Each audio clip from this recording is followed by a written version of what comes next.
Hello, everybody. It's a new day, and Anna is going to play the 7th round in REYKJAVIK Open. We can see here the board. We can see some flowers there also. There are some flowers on Anna's chair, I believe. I have no idea about the history of the flowers. Here we have Anna's opponent. Anna is playing against Malcolm H. Cooper from England. He's one of, I believe, 34 English players playing in this huge, beautiful open tournament, REYKJAVIK Open. Anna is running away. She needs something. I think she has a coffee on the side. And the game will start at any moment. It's 4 o'clock Icelandic time. It's 5 o'clock CET time. And yeah, here Anna is looking who has given her the flowers, but they look very, very beautiful. I wish we could see them during the game because it's so nice to have some flowers also when you play. Because when you play, you need to have, it's nice to have a wooden board. I love the digital boards. It's quite important actually what board you're playing on, and to have flowers on the side is also beautiful. Anna is playing the 7th round out of 9. This is the 3 more games to go. This is one of those. Anna is going to be black, and after 6 games has been played, she has 2.5 out of 6. Her opponent also has 2.5 out of 6. So they're going to play here, and now her opponent went for, what did he play? He played e4, I believe. I'm just seeing if the board will work by itself. No, it doesn't look like it. I will have to put it here. So e4, if I'm not wrong, e4 was played here. I think so. e4 was played, and now Anna, she's writing down the moves, and this is a tournament with classical time. This is a tournament with classical time, which means that they have quite a lot of time for each move. So they will have 1.5 hours to make 40 moves. And here we came Anna's response, c5. This was very much expected. And I, who am sitting here and commentate on the game, I am Pia Cramling. I'm Anna's mother, and I have been here for the first 6 rounds. I'm also going to be here with you for the last 3 rounds. And let's see, e4, c5, knight f3. Let's see what he is going to play here now. Let's see what is the idea. But normally when you go knight f3, you are planning to go d4 and to play an open Sicilian. So here we can see Anna is a little bit sitting here. It could be good to take a little bit of time to decide. Anna normally always plays Sicilian, a little bit like her mother and her father. So that was not a surprise to her opponent.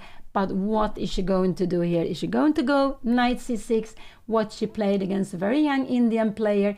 No, she go e6 here. This is what she played. She played this little e6 in the opening instead. And Black has lots of ideas of playing here. You could go e6. You could have played out with the knight d6. There were so many different ways of playing in this position. And chess is like that. From very early on, you can choose different plans and idea. And whatever you choose, what you choose will decide a little bit how to continue with the plans. So Anna played e6, and it means that she is ready. She's open up for this bishop. She's actually closing up for this bishop. So it means that this bishop could be later on that you want to put it on b7. So it will be coming up here. It could be like this. It could also be that later on you go d6 and then you put it on d7. It depends so much on the position. But so Anna played, she played this e6 move, which is one of the, I would say, one of the 3 main lines after white played e4, c5, knight f3. So we can see some players behind. There are 400 players in this big open, very, very popular, which has been going on for so many years.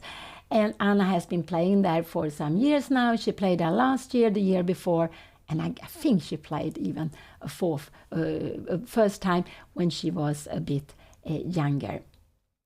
and some players has not arrived to the board. That is not a problem. It's not like when you're starting soccer, ice hockey, whatever, that you actually have to be there.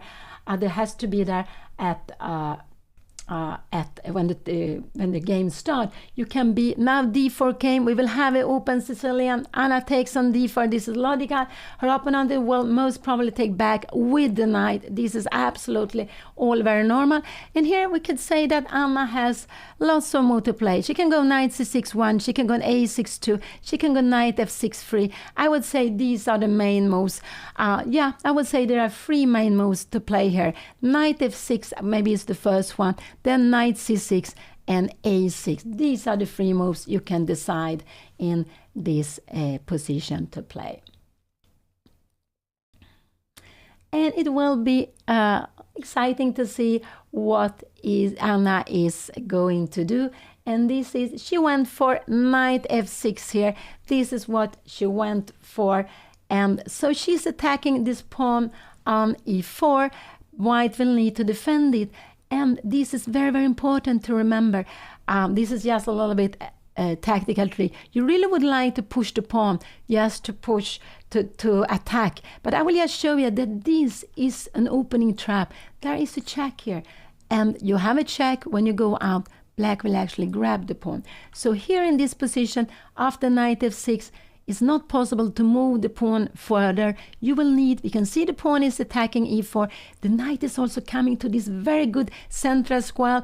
Knight on f6 is normally the best square for the knight.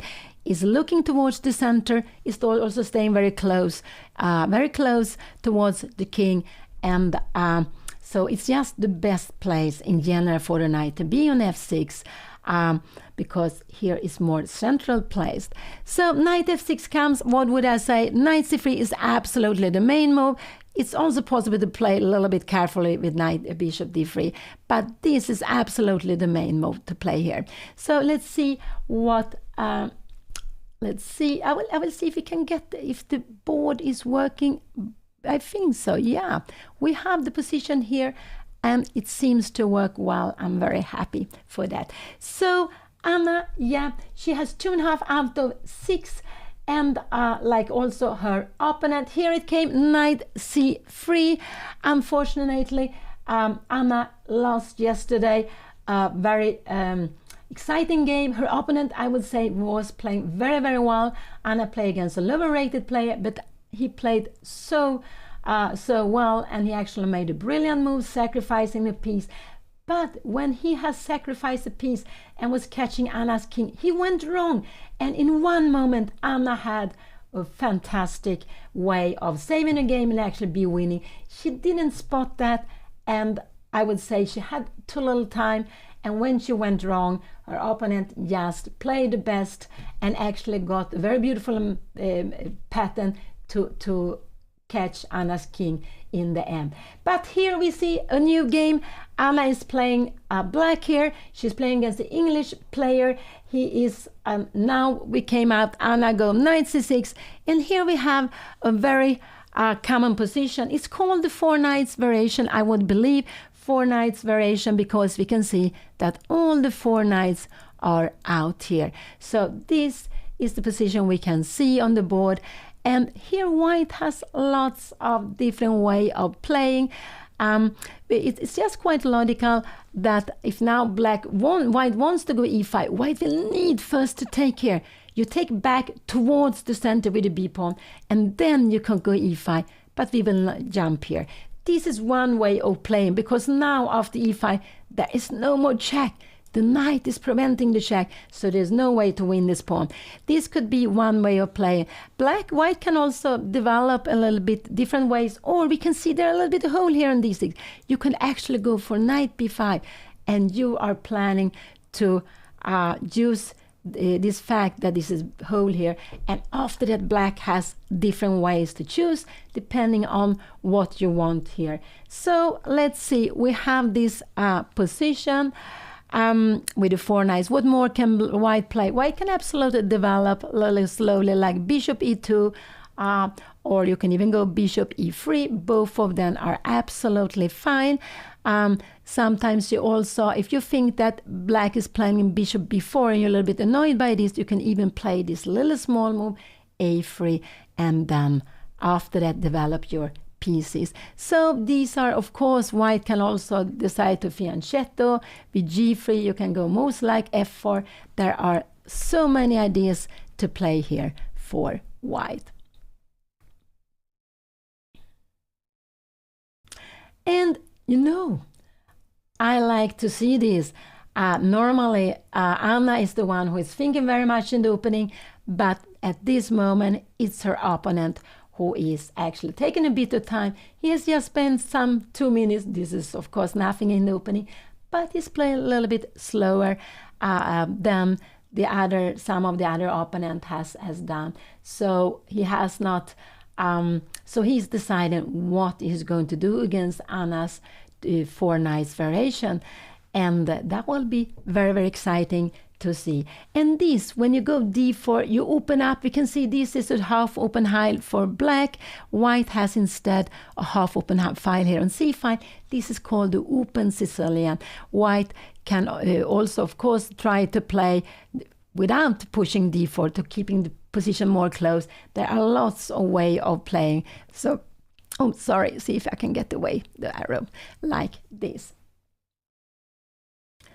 And now we can see behind Anna that there are players at every board. I think all the players has arrived, and so you can arrive late to the game. You can be like, in some tournaments they allow you 15 minutes, in some tournaments could be half an hour. So we don't have this that we need to be at the board when the round start. It was actually like this during some years, but it was just very, very difficult, and it had been some very strange things, people losing their games because they didn't manage to reach the board even if they were trying. So we don't have this zero tolerance that was actually in use for some years, and only maybe in some closed invitational tournaments you could have it, but in general it's at least 15 minutes you can be late for the game.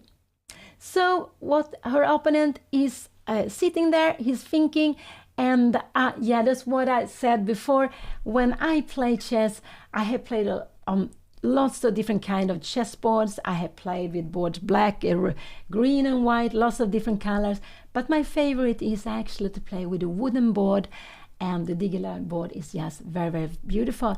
And because chess is also so creative, so you need to be inspired when you play. So you like to have a beautiful chessboard to look at, and also that the pieces are made of wood. They're not easy to move. They are having a bit of weight also. So that is quite nice. And yeah, so I just wanted to mention that it also matters. I would also say that I'm very happy with the digital clock. One is because how it's working, and also now when you look at the clock, you can see that it's white to move, because this little white, I'm not sure what it's called, but you can see it goes up a little bit for white. It means that Anna has pressed the clock and it's white's time. And in this classical tournament, with classical time control, they are playing 9 games. That's very, very important and very normal to play 9 games, because you need normally 9 games if you want to make a norms. Also and you need normally it's about 3 norms to get the title. And also if you, for example, wants to become a grandmaster, you need to make the 3 norms. I think it's a 24 games, but you will also need to get up to 2,500 at least once. Or if you have had it before, that's also enough. And so they have 90 minutes for 40 moves. After these 90 minutes, they will get 20 minutes more, and all the time they will have this half minute when they are playing. And this extra half minutes is so important, because the idea is, of course, that if you have a winning position, you will have time enough to win it.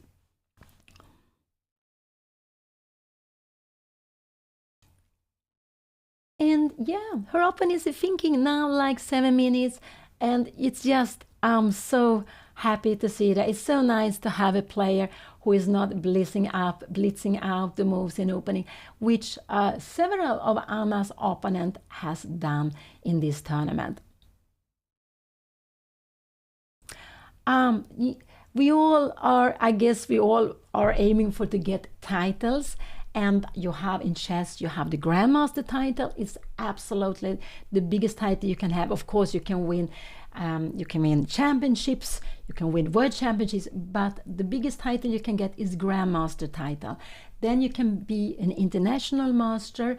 And for women, we also have woman titles. So a woman can become a grandmaster. For example, I am a grandmaster. I have also made first the woman grandmaster title. I also made international master title. And then 92, it's quite a long time ago, I became grandmaster. But to get these titles, you need to play against an average rating. And I'm not sure exactly how the average, you need to have a performance and you need to play against players. So if you want to, now we see bishop e2, here it came bishop e2. This was a little bit of a slow move.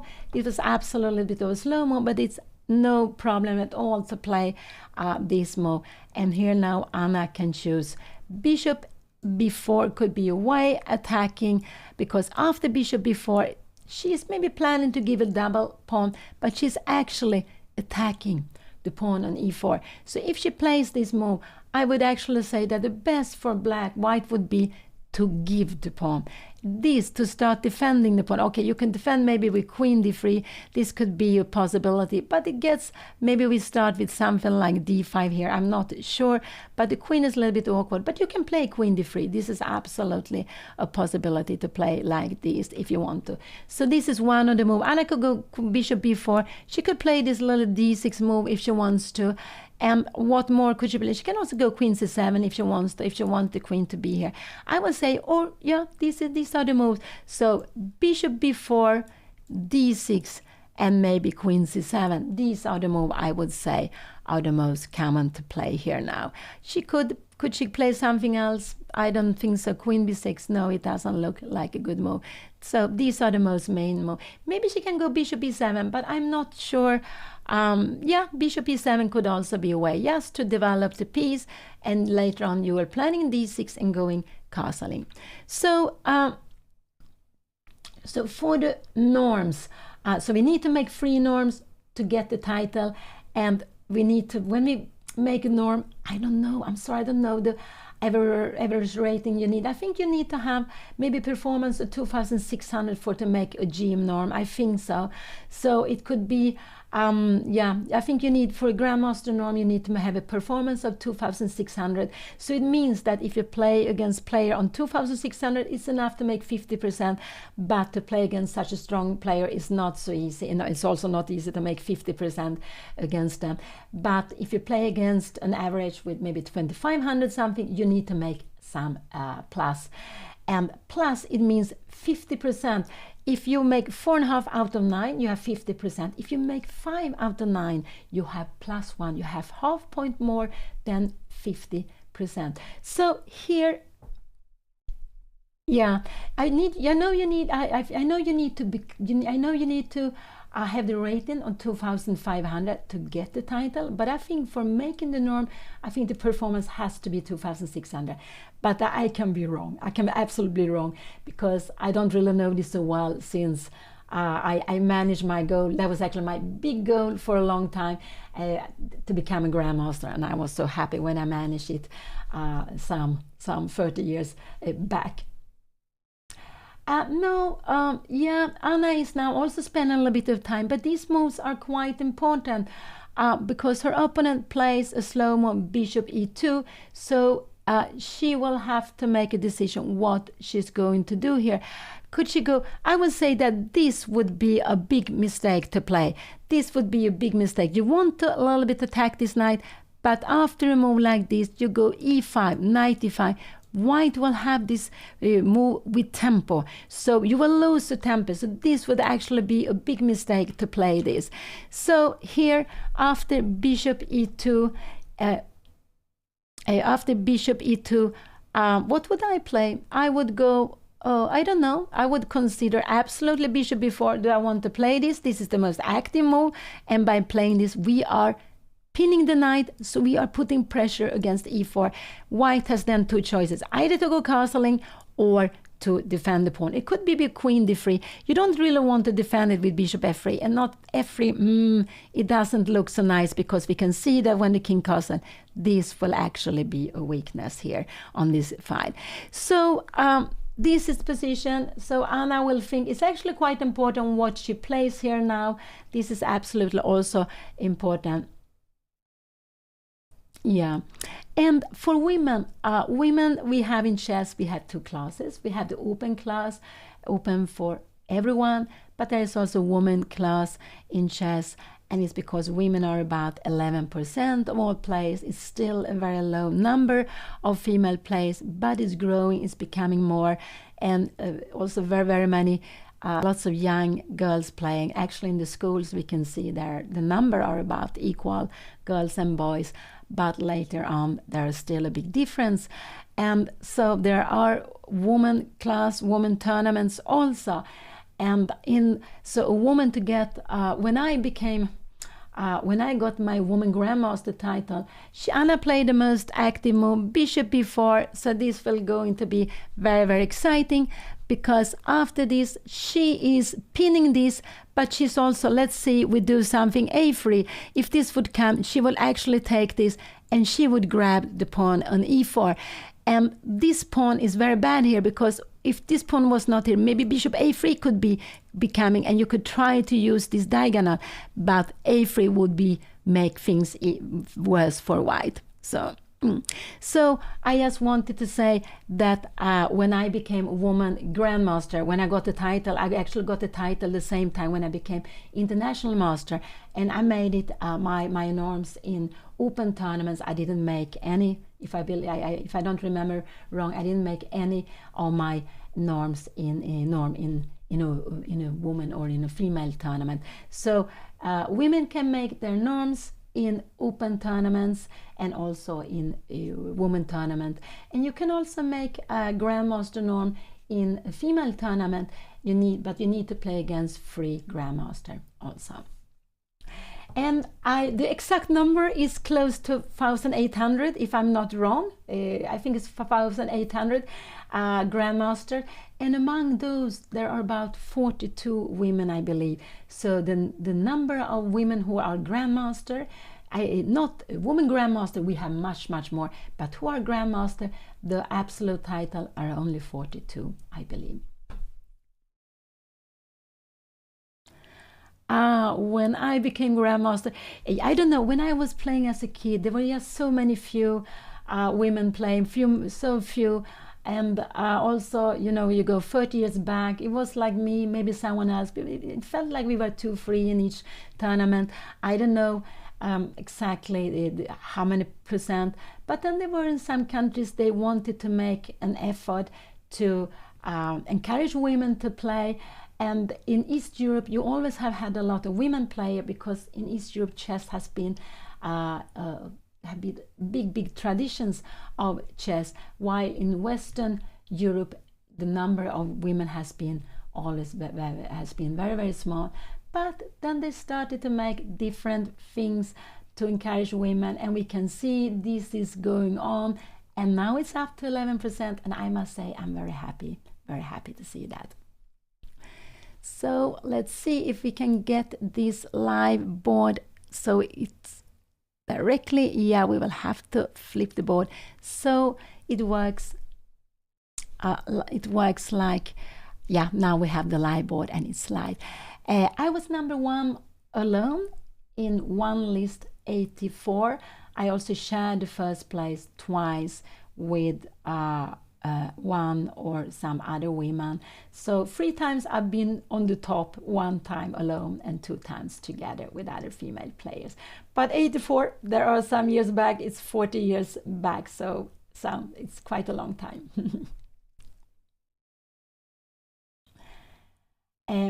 I think for Anna, her next goal is to become a woman international master. I think this is her next goal, and I think absolutely Anna will make it. just to improve in some ways. Maybe with the time, both Anna and me, we have this habit of spending a lot of time. But I think absolutely Anna will become a women international master, and that it will not take so long.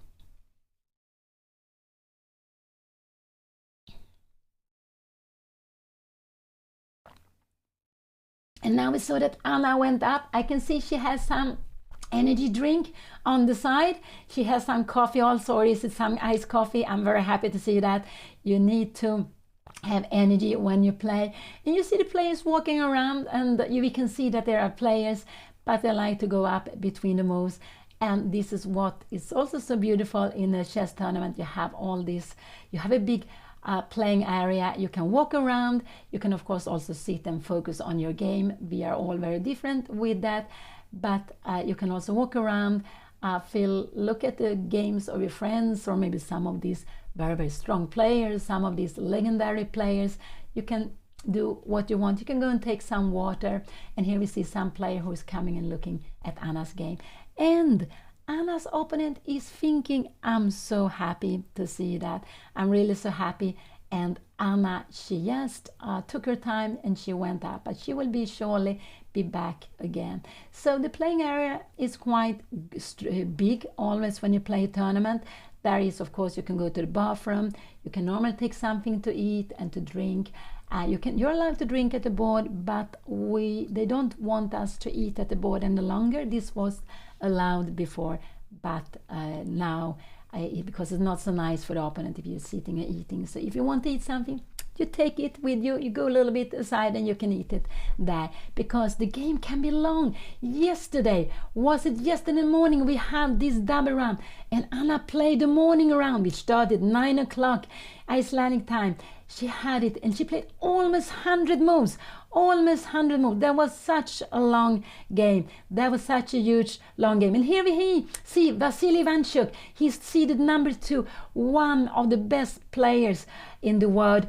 Before he has dropped down, but he's not so young any longer. I think he's about 55. He's born 69, but one of these legendary players. He's seeded second in the tournament. And he's not one of these 11 players. I don't think he's one of these 11 players leading the field, but a little bit behind. And here he is coming. And now it looks like Anna's opponent is going to play. And what could I expect? I could expect that he going for gambit, castling. I can expect he goes queen d3. These are the 3 moves. These are the 2 moves I am expecting him to play. He could go f3, but it doesn't look good. And bishop f3, no, this is not the right way for the bishop. Then we can even go, if we want, knight d5, or we can even go castling also. Yeah, castling is normal, but we sometimes have this knight d5, and we are actually, this knight is very good, because with the bishop on f4, you're stopping the f-pawn. The f-pawn, you want to play with the f-pawn, but you will not be able to do that. So bishop f3, I'm not expecting. I expect either castling or to go queen d3. One of these 2 moves is what I'm expecting her opponent to play. And if her opponent go knight b5, Anna can actually just grab here, because we see that this is a pin. So with knight b5, you are defending.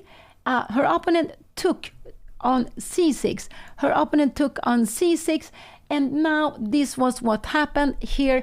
I would say that this was not a move to be concerned of. And I think the plan is that if Anna goes here, her opponent want to go bishop d2 to play this position. But after a move like bishop d2, maybe we just can grab the center here. Let's see what is the plan. When white takes here now, the best is not to take back with the d-pawn. This is not, you would actually go castling here, and I guess we would go maybe bishop d2, and we can also go long castling. But this to go into the endgame here, no, you don't want to do that. No. And this is also a little bit one of the rules we have, that when we take back towards the center. We want to have the pawns in the center. We want to control the squares with the pawns. So we take back towards the center. And anything, I would be so surprised if Anna doesn't take back with the b-pawn. And let's see if Anna will be back at any moment. I hope she will be that. and but her opponent has spent 15 minutes before he played this. He has spent 15 minutes, and Anna has spent like some five minutes. She has made her decisions quite quickly, while this time it's her opponent who has been spending some time. And he decided to take away some of the tension in the center by taking on c6. But I would say that this is something that actually a little bit helps black, because you should take back towards the center.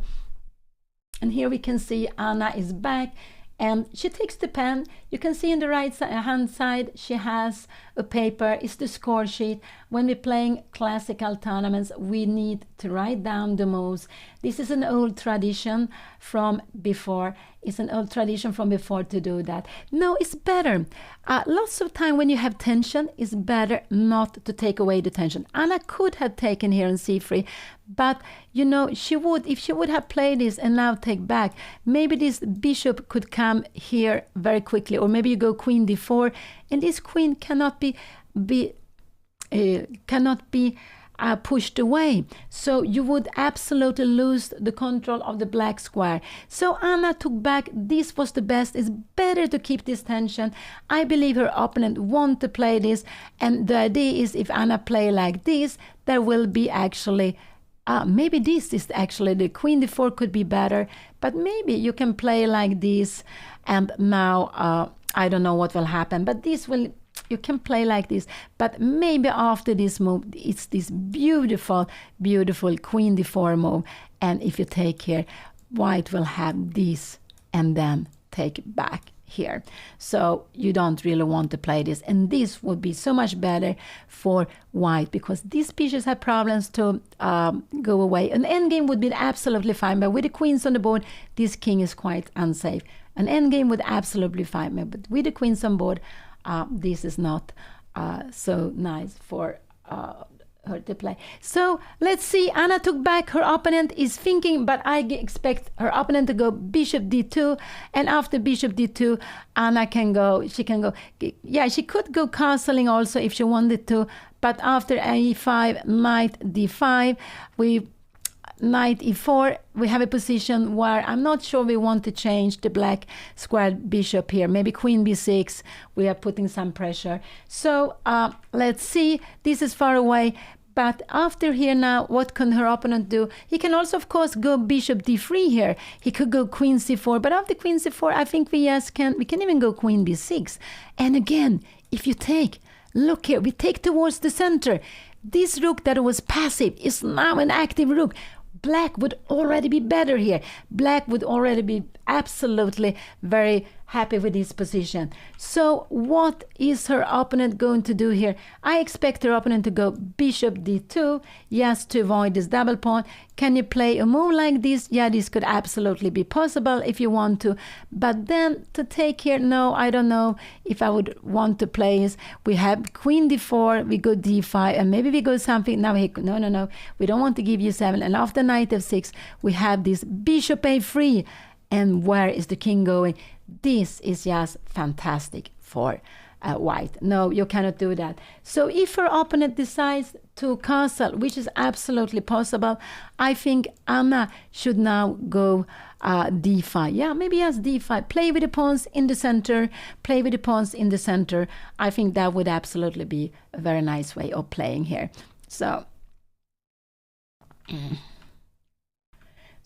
maybe and that was actually possible to go already here, the castling. But her opponent took on c6. Anna took back. The right with b takes c6. She kept the tension here. And this is normally, in lots of positions, you like to keep the tension. You wait, because this bishop is important, controlling all the black squares. And we can see these pawns in the center, these 3 pawns in the center, are all on white squares. They don't have any control of the black squares yet. It could be this pawn go to e5, then you control some black square. But like it is now, it doesn't control any black squares. So this bishop, if you take it away, you want to get something back. But now the plan is to go d5, I would say, and you have a beautiful pawn center. And white in this opening, black has not had got any problem yet, I would say, so not at all.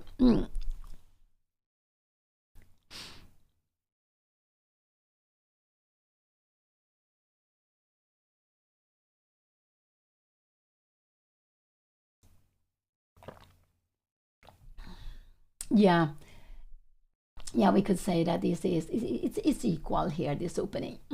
It's equal. And it's also not a dangerous position for black. It's not something very sharp or very tactical, but it is quite nice for black to have this pawn center. And on Iceland, it's 1 hour earlier than here where I'm sitting. I'm sitting in Stockholm. So in Stockholm CET time we have, it's like 5:35, but in Iceland it's 4:35, and they actually played this round 1 hour later. I think it's because there was a tour for those who wanted in the morning. I think there was a tour around, maybe around Iceland or maybe around Reykjavik, I don't know. So when you go to chess tournament, you can also try to combine it with, if you have time, if you like it, with some sightseeing. And this is why I guess they played this round today quite late at 4 o'clock Icelandic time. And so we see some of these 400 players. I think it's so amazing to have 400 players, and I believe they all play in the same playing hall. I'm not completely sure because I have not been there, never myself. Now queen d4 came. I would say that queen b6 is a very good move here now. Queen b6 I like, but what will you do? Maybe you will need to go queen d3, but then we have this a5, and after bishop e3 we will just maybe bring the queen back, and if you go something like castling here, maybe we can go bishop a6, and you see there are some things going to happen here now. There are some things happening. I don't know if you can actually maybe go for the pawn, or if you just go castling in a position like this. So, but this is just very fine. So queen b6 is the move I like most. What more could we do? Could we do something like c5? Could absolutely be a possibility, but maybe this is not so good. And now, because we leave in a little bit this, and now to go d5, this is also absolutely fine to play in a position like this, absolutely. And if you go castling, I guess we should go castling here also, and to play this. But this would be maybe about equal. So maybe, but I actually like very much this queen b6. I like this. And after queen b6, if you go bishop e3, I think we just can take here, and we can go knight take e4, because we leave this pawn, but after rook g8, you will have to maybe go something like bishop d4, and we are starting some pressure here. This is getting a little bit very actually annoying for white, because there are pressure against c3, there are threats against d4, the one who defends c3, and there are also threats here. All of a sudden we have active rook, we have an active knight and bishop, we have a pawn who is making threats. But this is not the game. We will go back. So queen b6 I would say is the best move. Queen b6 is the strongest move here, and because with queen d4, white is actually attacking the bishop, and white is also defending the pawn on e4. To take here, no, I wouldn't like this. You can take back with the queen. This is probably the best way to take back, because if Anna grabbed this here, this would absolutely be very, very bad. I guess we just go bishop h6, and it would be losing on the spot. So in a position like this, you have to go queen f6. But we wouldn't like to play this, because we can see that white has now got the bishop pair. White has also better pawn structure, but more than anything is that white has the bishop pair. If it was black who had a bishop pair against the bishop and knight, this would be fine to play, but white has the bishop pair, and white is much better here. So let's go back. We will go back. So queen d4, what moves could I think of? I like queen b6, c5. Could we go queen a5? No, I don't like this move so much.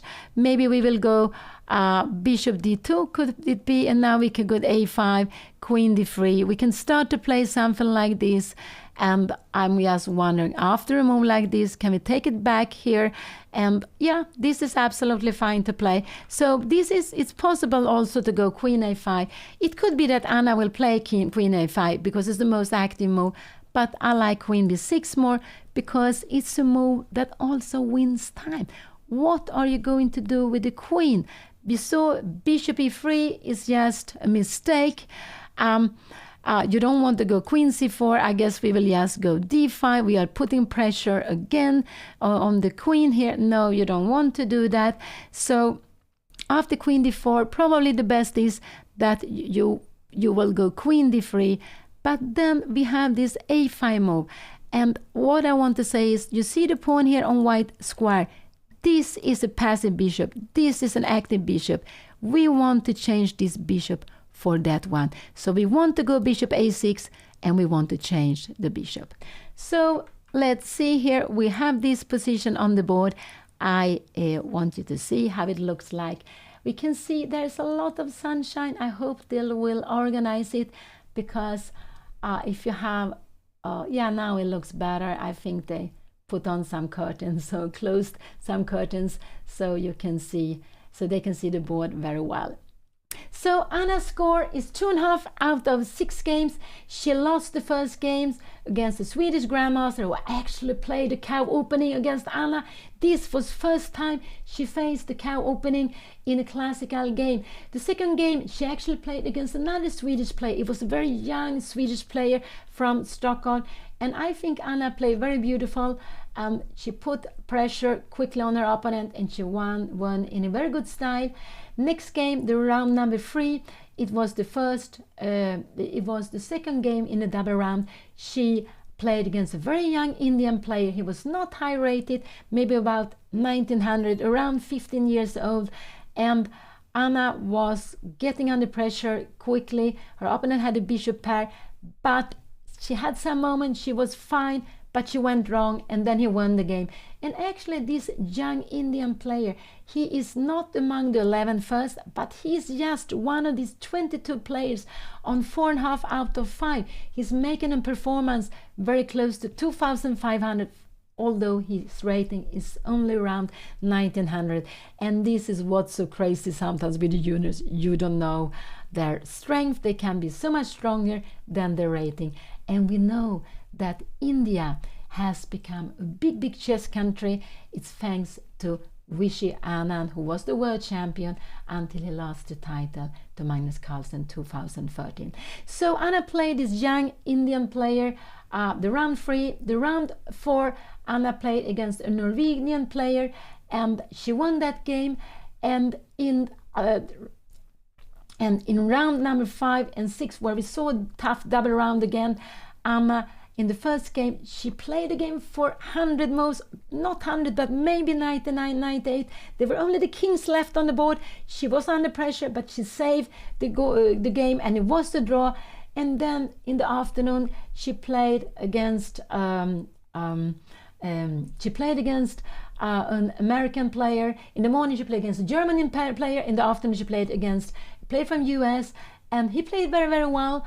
And Anna found a brilliant sacrifice, and that was actually winning, but he went wrong when he was going to catch Anna's king, and Anna had one move that would have won the game, that would have given her winning position.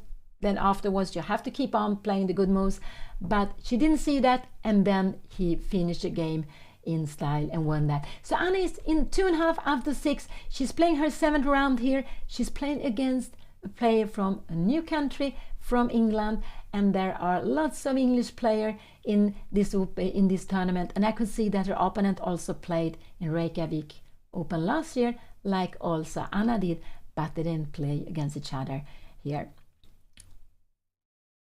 No, Anna is not in time trouble. She is spending some 15 minutes. What is she going to do? I expect Anna to go queen a5. This is what I expect her to do, because she wants to have this double pawn here. But I would say that queen a5 is not the strongest. Queen b6 is a stronger move. But it depends on if you, first of all, you need to see that this is what you want, because now this is fantastic with the pressure here. The end games are also very good for you here. And we see that this rook, look here, This rook is very passive, not doing anything, but in this position, if you look at the rook now, you can see it's entering the game, and it's actually putting pressure along the A line. It has become an active rook. So queen b6 is a good move, and then probably white has to step back a bit, and then I like a5, because this passive bishop, I want to change it, and it's coming here to a6. And if you try something like queen d3, you want, yeah, actually we have some threats here now. It's a pin. I just want to say, because we have some counter here now, and we can absolutely play this king d1, and we can play this beautiful knight f6. We have equal pawns, but this, we have a king here in the middle. So it's just, we could go rook f8 also, I believe. So this is some tactics. Absolutely, and in chess there can always be in tactics. So queen b6 would be a nice move to play. I think Anna will, queen a5 is absolutely also a way of playing to defending the bishop. You could also go a5, but if you go a5, I think maybe we will see a3, and its question is, what are you going to do with this bishop? What are you going to do with this bishop? If you're coming back home here, we have maybe e5, knight d5, and how is a position like this? This is probably getting good for, this is probably getting fine for white. If white find knight d4, knight f5, in knight d4 we can have f5 and try to play this position, which it's absolutely possible to play. But let's see. So yeah, a5 could be a move, but I don't like it so much. Queen a5, if you go e5, we will absolutely go knight e5. I think maybe should we go c5 first to put more pressure here, and then, yes, you're getting into problems. This queen needs to defend c3. If you defend it from here, we have bishop a6, and we want the queen to go away. There are getting some tactics here. Maybe we will just go knight e5, and we are putting so much pressure on the c3. So this is a lot. So queen a5 is maybe the most active move. Queen b6 is also an active move, but you're offering a queen exchange. And after queen b6, I would expect her opponent to go back here with the queen to d3, because we saw that bishop e3 is not a good move, as this pawn is always hanging. You can see with putting the pin here, e4 is a very, very weak pawn for white. So these are two moves. What more could I expect here? Yes, we said queen b6, queen a5, maybe a5. I don't want Anna to take on c3, and maybe c5. I would say queen a5, queen b6, and c5. These are the main move, I would say, for black to play here. So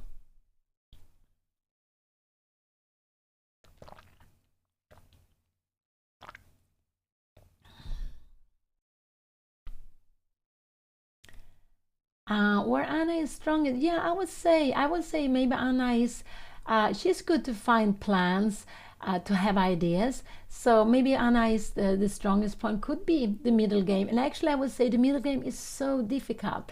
It's really so difficult, but it could be that it is her strength, because the end game you are learning very much by playing, by so this is one advantage of having played a lot. For the more players who are getting older, like me, I've been playing endgames since almost 50 years back. So of course it's an advantage when you get older, because the theory for endgames doesn't change so much. Sometimes you can realize now also with with the help of the computer, you can realize you know that some position that you long time before there was a draw, that it's still possible to win them.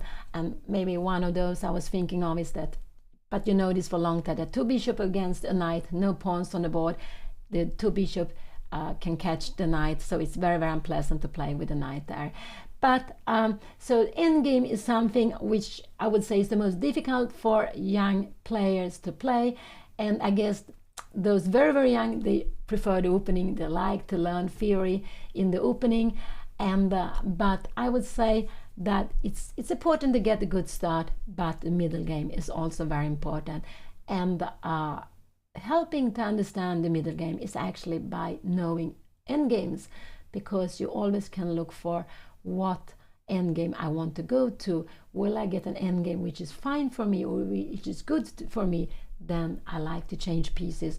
Or even if you feel that you like the endgames, even if you can choose to go into the endgames, you can choose to change queens, yes, because you enjoy so much to play the endgames.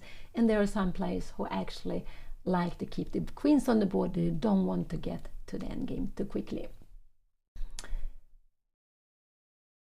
So Anna is now thinking here. She's down to the same time as her opponent. They're both sitting here.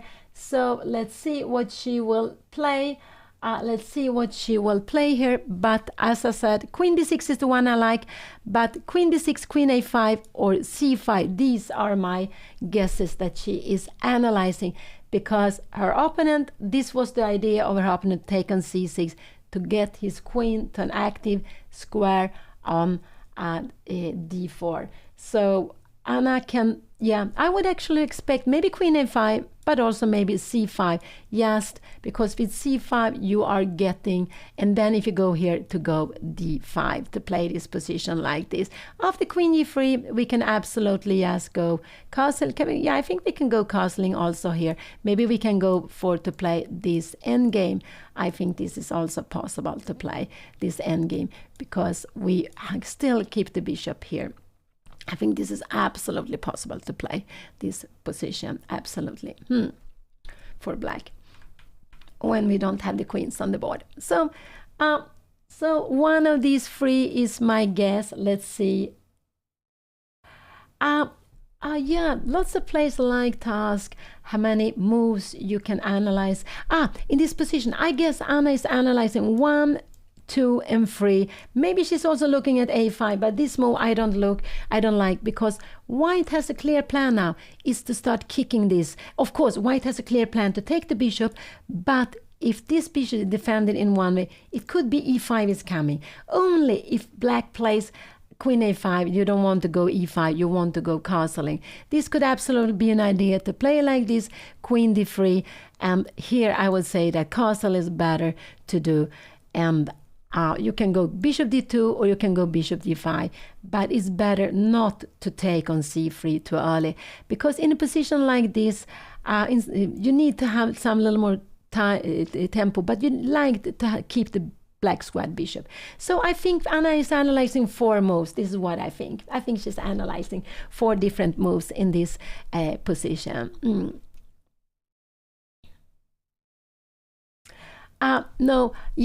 And of course, this is the threat now to take the bishop. So Anna will need to do something against that threat. She will need to defend the bishop or to move it away.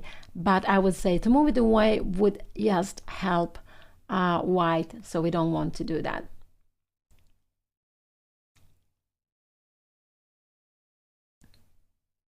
Yeah, Anna is a big thinker in the games, and I have also been exactly like that. So in that sense, we are very similar.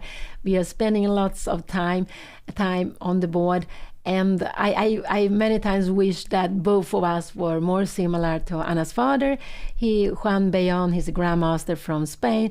He has this very much with the decision making, and it's so much better if you can make the same moves quicker.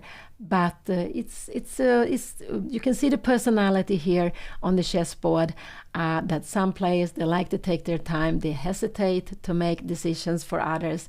This decision making is so much quicker, but chess is very good in that sense that we have to train it all the time, and hopefully we are getting better with this decision making. Yeah, after queen b6, I would say, black is more pleasant position for black here. I would say that this is more pleasant position, because look at the pawn structure. All these 7 pawns are together. They're very happy together. If this pawn, the plan you want to do it, probably you keep the king in the center. No, you can also go castling. I'm not sure where the king is better, but you want to change this bishop, and then you can start attacking here with b5. But these pawns are so fantastic together, and you have also got an active rook. So this is absolutely a little bit of a dream position for black, if a black plays queen b6 and white takes on b6. Yes, when you play tournament, yes, we are only allowed to play against the same opponent one time. So even if there are, let's say, we have only 2 players who are leading the tournament, they are leading the tournament, let's say, with 5.5 out of 6. Now, this is not the case here in Reykjavik, and they're in Reykjavik Open. But if you have that, and they have made this draw against each other, the next round they will not be paired against each other. So they will take up players who have half a point less. So you're only allowed to play against the same opponent once in a tournament.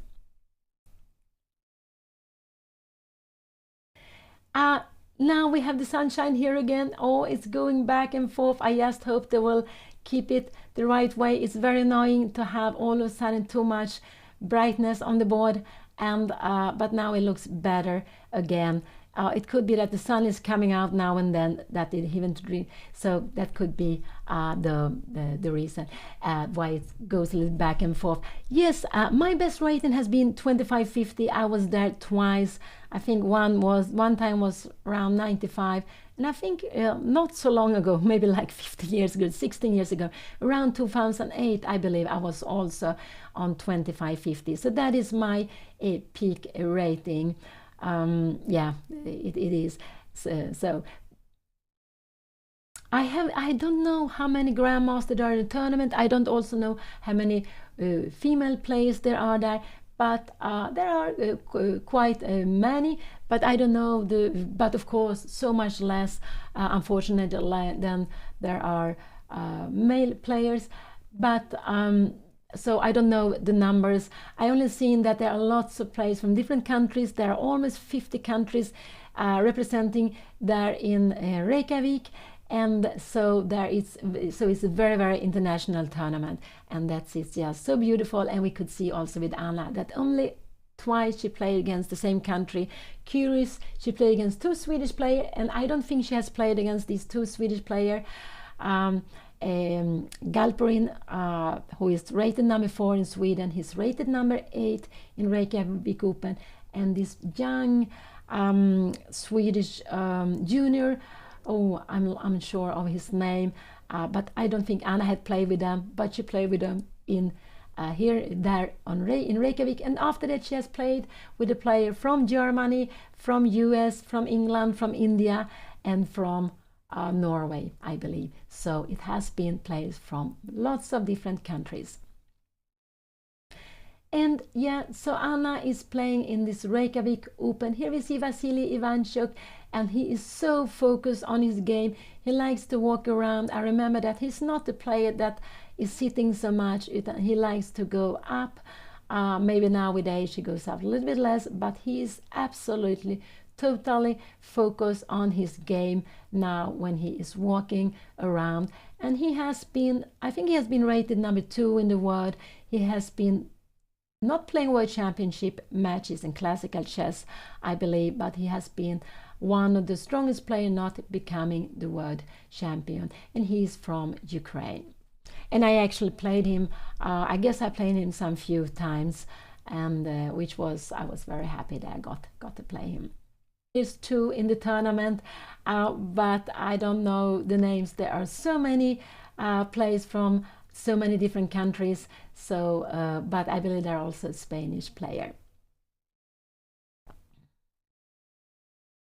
And here we can see Anna is thinking, she has been thinking quite a lot, and I just hope that she is awakened. I'm very happy this is an afternoon game. They are starting the game at 4 o'clock Icelandic time. It's 5 o'clock CET time when they started the game. They have been playing for almost 1 hour. So, and here we can see Anna is thinking, because her opponent is putting pressure on her. Her opponent is putting pressure in the way that he has some direct threats to take the bishop. He also defending against this pin. And as I said before, I'm expecting Anna to calculate 4 moves. 1, this move I like most of everyone, or all of them. 3 moves, and maybe even a5, but I don't like a5. I don't want this queen to be there too easily, and that's why I like queen b6 most. Queen a5 I'm more unsure of, and c5 could also be a possibility, but you would a little bit, by going we know this with the pawns. We move them forward. We are never possible to move them backwards. So we always have to be a little bit careful with that. And when you put the pawn on d5, if the pawn go to c5, you can see that d5 will be a little bit more weakened then. And this bishop will also not be allowed to come back if you want it, if you want that. So let's see what, yeah, queen b6 looks very, very good. And I'm just hope she will play this.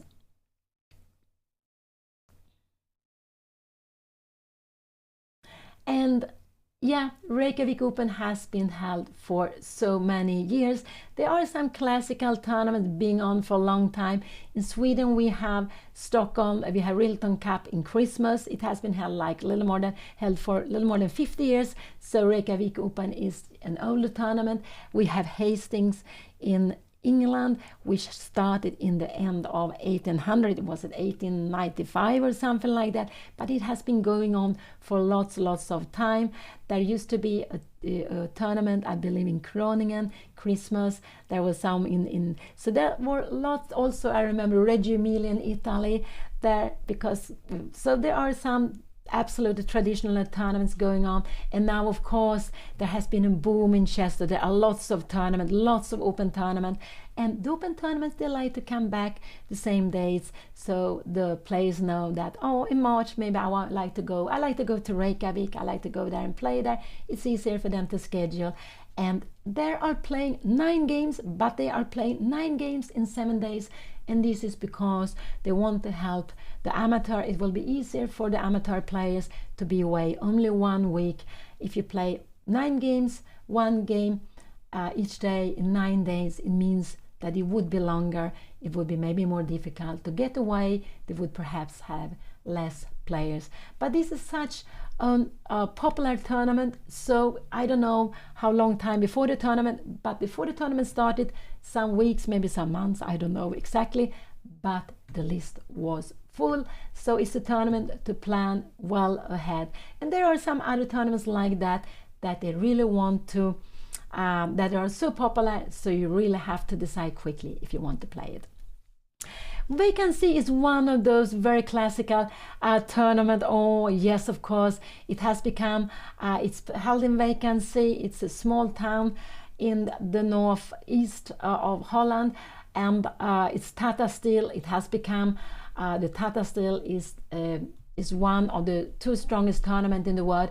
I guess Norway Chess now will be the strongest in the world, and Norway Chess is coming in May, June.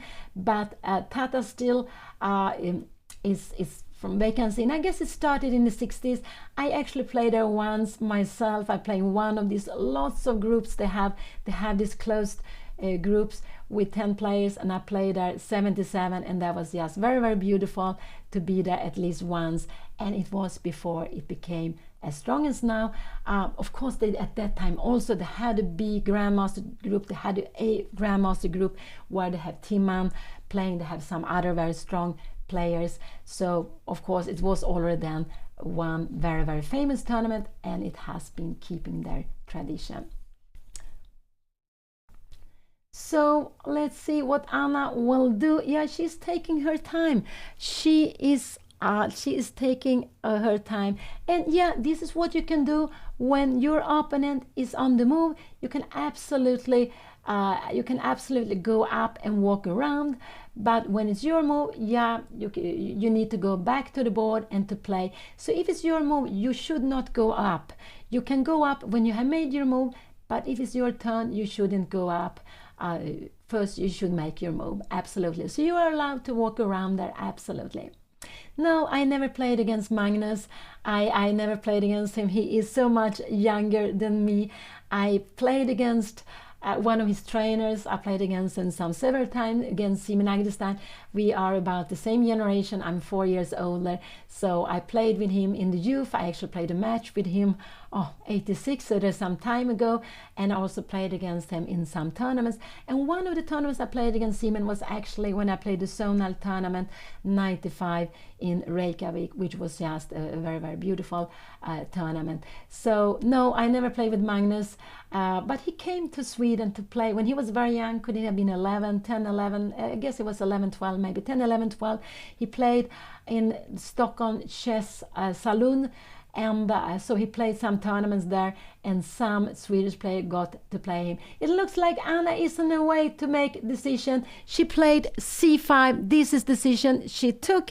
This is maybe not the move I liked most, but it was a way for her to just answer the attack with attack. Now her opponent could actually go queen e3, but then I guess we will see castling, and if castling we will see d5, and there will be a threat of going d4. So and after a move like this, taking here this, we can have maybe queen e3. Is there some threats here now? I'm just wondering how a position like this will be. But this looks absolutely fine. This looks absolutely fine for black. You have this beautiful center, and so this is absolutely fine. So in this position, what would I do here now? Sorry, we'll take it up. We take it out on the live board. So I would say there are only two moves for her opponent to play. Only two moves for her opponent to play. Queen d3 or queen e3. One of those. I guess her opponent will go queen d3. I think this is what her opponent will do. And after this move, I think Anna should go d5 here. This is what I think she should do. She should go d5. Could we have this? Could we have something like bishop d5? I'm wondering, castling and castling. And we see there are some pressure here now on e6. Here I'm getting a little bit, I'm wondering, this is not what I'm so happy with here now. So I think your opponent will go queen d3, because in a position like this, you will absolutely be able to play this, and this is getting to look very, very equal here. This is not, this will absolutely be very, very equal. No problem for black, but also very difficult to try to win a position like this, because we have this equal pawn structure. The kings are both safe. We have different color bishop, but we don't see any one of the player having an initiative here. This would be actually very equal. So I would say queen d3 is what I expect her opponent to play, because queen e3, you're stopping d5, but with queen d3, you are allowing the bishop to go out. If Anna go castling, her opponent could actually go e5, but I don't think her opponent will go e5 to play like this, and maybe bishop d2 could play. But maybe we start putting some pressure here. So I don't know what is going to happen here. Oh no, you can take on f4. No, you don't want to take on d5.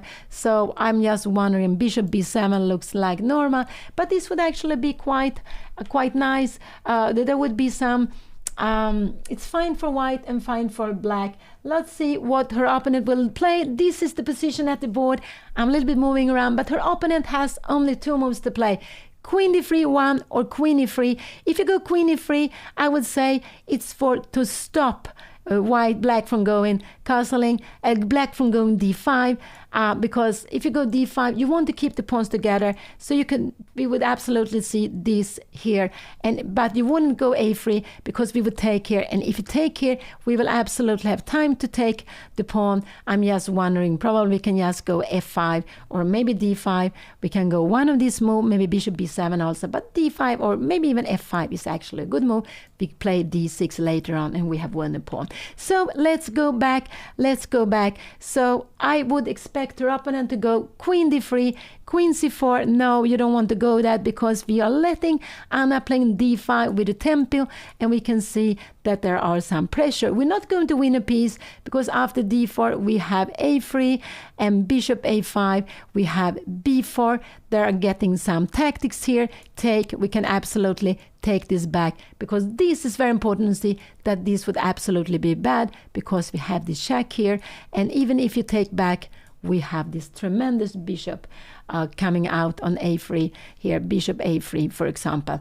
This is very far away. But d5, her opponent can play 3 moves. This would not be a good move. This would be a very strange move to go. Maybe we attack here. I don't know. Maybe we can go d6 or castling, but the queen is just not well there. So I expect her opponent to go queen d3. it could be queen e3, but for me this is the absolutely most natural move to do. And why do I want to go with the queen to d3? I want to keep this option open. And here I like to go like this. I'm wondering, I think we will see this. And can we go bishop b7? Maybe this is mistake because of e5. It could be that this is mistake because of e5. And knight here, we can, I don't know what can be happening. Maybe we can take, I wonder if we can go knight e4 here, but these are getting some tactics, and maybe this is also favoring white, because this bishop should be on e7. It's on b4. It's not well placed here. So it's not well placed here. So I would say this is the position at the board. Queen d3 is the strongest move for me. The queen e3 is also a natural move, but this is not such a natural move to play. Absolutely not. Because after this, I'm wondering, can we go maybe bishop b7 also to put some pressure here? But then maybe you can go castling, because c5 is also hanging. I'm not really sure what is going. If you take here, I guess we can just take with the queen. And if you take here, we have queen take g7. This is far away, but I would guess that her opponent will play. Her opponent has 1, 2, and 3 moves to choose from. We can see that this is an attack on the queen directly, so the queen has to be moved.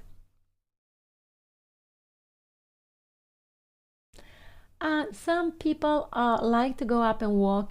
I would say that, oh, now they have so much sunshine again. But it's not only it could be maybe the light from the camera. It could be the light that is not sunshine. I'm not really sure here how it is. But what is better? I would say that it depends on the personality. I know some players, when they are informed, they go up. They make the decisions quickly, and if they are sitting, they are not in their best shape. That's why they're sitting. I know other players like myself, also like Anna, we like to sit, and we need to take the time. We want to be there at the board. But for me, for example, I can go up a little bit, but I don't want to start looking too much at the other games. I just want to be focused on my own game. But we are all different with that, and you have to find what is better. But if you are sitting all the time, it could actually be good to move a little bit your body, so you a little bit wake it up. And because these games are so long, Anna, she played 5.5 hours yesterday morning. In the afternoon in the evening was like 3 hours. So it was like 8.5 hours. And you need to have a lot of energy. And by moving a little bit, your body, you will also getting a little bit energy and not so rigid when you're playing. But it's walking up or sitting. It's depending on the personality and the style.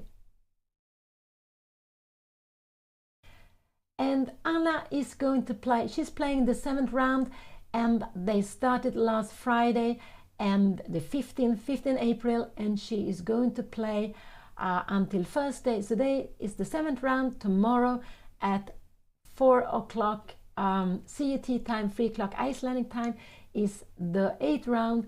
And on Thursday there will be a morning round, but not as early as in the double rounds.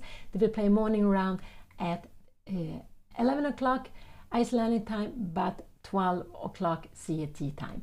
So Anna is going to play until Thursday, like all other players. They are playing until Thursday in this beautiful tournament, REYKJAVIK Open, which is held in Harpa Concert Hall. And when I played REYKJAVIK Open 84, this hall was not built, but they told me when I came back 95 that they were going to build it. Here we are going to have REYKJAVIK Open in the future, and now we can see the future when this tournament is held. We can see our opponent is also taking time. I'm happy to see that Anna is actually took quite a lot of time for playing this move, c5. And here we can see our opponent play queen e3. I would say that I'm quite happy he put the queen on e3, because the bishop is not coming out here now. Now I like Anna to go castling. This looks very good. This is a very good move to make, castling, because now to go, you can go a3 here, but if Anna takes here, you will need to take with the pawn. Taking with the queen, we would just go knight take e4. So he played queen to e3 now, because now d5 is not really what you want to do. You take here, and we will have to take with the knight. And after queen e3, this queen is coming go away from the frets and put in frets here now. And what has happened here is that we can go castling here, but we have a little bit, I'm just wondering, can we play like this here? And we see that this bishop is absolutely on the wrong diagonal. It could be they're getting some frets here now, and I'm just a little bit getting scared because we have bishop f3 and the rook will be falling. So there are some tactics, absolutely. So not d5 here, that would be a mistake, because if we go d5, we want to be able to take back with the pawn. We want to be able to take back with the pawn. So castle is absolutely what I would say the best move to play here. It's a very natural move. We see the queen is standing in front of the king. We don't like that. You can go bishop b7, but I'm not so sure. Bishop b7, you can go here. But I'm wondering, her opponent can even go castling. Bishop b7, it could be. Can her opponent also go e5? Yeah, this could absolutely possible. Queen g3, we have some frets here now. And now I'm wondering, because if you go castling, we will have bishop h6 and we will lose exchange here. I don't think this is what you want to play. So after knight d5, queen g3 with frets here, what are we going to do here? This is a little bit annoying. I am not sure what is the best, maybe to take on c3, but I wouldn't like, I wouldn't really like to have this here now, because we cannot go castling. And we want to defend it. If you go g6, there will be so many weaknesses here on the black square, and this bishop belongs on e7. It's too far away. So no, I don't like bishop b7 because of castle, because of e5. I like very much to play castle here. So because of the castle, if you go e5, knight d5, queen g3, now this is already defended, and a good way of playing against this is actually to go f5. f5 is a good way to play against this, because if you take here, we will take back. We will put pressure on c3. We will also put pressure on f2. I don't know, can you go something like bishop d2? But we will probably just take here anyway. And you can see we have a very beautiful pawn structure. Maybe rook b8 or maybe bishop b7. Maybe rook b8 to bring this rook to open file. So, oh, no, rook b8. Yeah, no. We go bishop b7. It could be possible, no, but we go bishop b7, not rook b8. Rook b8, why should we get into some tactics? It could happen that it works, but no, we don't do that. We go rook bishop b7. So let's go back. So that's what I would say. I like Anna to go castling here. Now I think this is a very important move to do here. If she doesn't go castling, she could become under pressure. So this is absolutely a very good move, because she needs to defend g4. And if she goes castling, I'm sure her opponent will go castle. And here I like her to go d5. I don't know if she can actually go taking on c5, but I like more d5 to play this position, take here and take here. It could be actually our opponent can go e5, but I think he can go e5, knight d7, because if you go d4, maybe we go queen f3, and we can see we have frets here. We also fret toward the knight. This would absolutely be good tactics. So let's see if what Anna will play, but I really do hope she will go for castle. I really hope she will go for castle. And she, yeah, this is something with the light, we can see she's a little bit annoyed. It looks like she's going bishop b7, but I don't want her to go bishop b7. No, she go castle. She's going castling, and this is so important. And these are the rules we have. Take the center if you can, out with your pieces, and put your king into safety. And this is what Anna did. The queen was here annoying, but this queen, after going to e3, it was planning coming to e3, put some pressure on g7. So castling was absolutely the best move. I think now Anna is her opponent will do the same. I don't think he will do something else. He could absolutely go a3 and a little bit ask Anna, what are you going to do with your bishop, because this pawn is hanging. He can also, but I think he will absolutely go castling, and after castling we will have like this d5. Now to go queen g3, this wouldn't be so good, because we can just go knight to take e4. This is the difference. The king defends g7, so we just have a pawn extra, so it doesn't work to play something like that. So I expect her opponent also to castle. And why? It's because this is a pin here. This is absolutely a pin here, and he wants to get out of the pin. Anna is now planning in d5. After d5, d4 might be coming with some threats. So he wants to go bishop d2. Could this be? But after d5, d4 is annoying.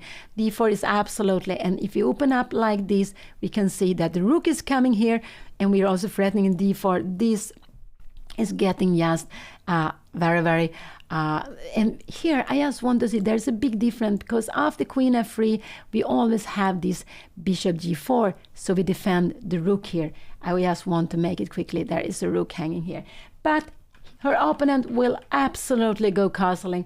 Anything else would surprise me. That it would absolutely surprise me. e5 is possible to play, but I don't think he will play like this. Queen d3, and now Anna can go f6 or f5. I'm not sure what is better, but it's actually a very good way of defending g7. This is not any problem. You can go queen e7, you can maybe go rook f7 also, but queen e7 looks like a very normal move, and now this is defended because you have pushed the f-pawn, and it could be that you want to push the f-pawn further. So this is just helping black. So here we have the position. Her opponent has to consider here castling, which I think the most natural move. He could also go e5 too. He could think of a3 to ask what are you going to do with your bishop when it's up here.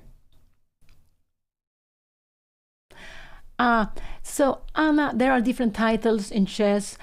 You can be grandmaster. We have lots of grandmaster in the tournament playing. You can be international master, and you can also be FIDE master. And I believe the FIDE master title, FIDE introduced it like when I was around 20. It's about 40 years back. It's quite a long time.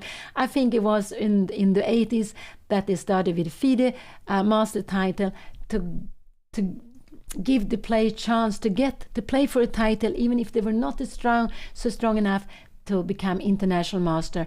And then now we also have candidate master, so there are more titles than before. And we also have the titles for the women, so the women can be woman grandmaster, woman international master, and woman FIDE master. Yeah, I guess the volcano eruption, it hasn't been in Reykjavik. It has been some, I think, 30 kilometers away some days ago. So there have been some incredible things happen on Iceland, not only on the chessboard but also outside. No, I don't think Anna has time to visit the site. It has been very intensive. It has been very intensive for her because Anna is playing. She's also showing her games afterwards. So she has not had time to go outside Reykjavik just to focus on the tournament. Also with this playing schedule, she has played, this is the 7th round. She has played 6 games. And out of these 6 games, 4 of the games were played in 2 double rounds, so it's just a very, very tough schedule. But I would believe that some people took the chance maybe this morning to make a tour, because there was a tour planned there, I believe, or maybe other place just when they are there just to see Iceland. It's just such a beautiful Iceland to see Reykjavik. I know myself when I was there, I was always there in March, February, so it was lots of snow. I was amazed by the snow I saw. It was very cold, but also very, very beautiful.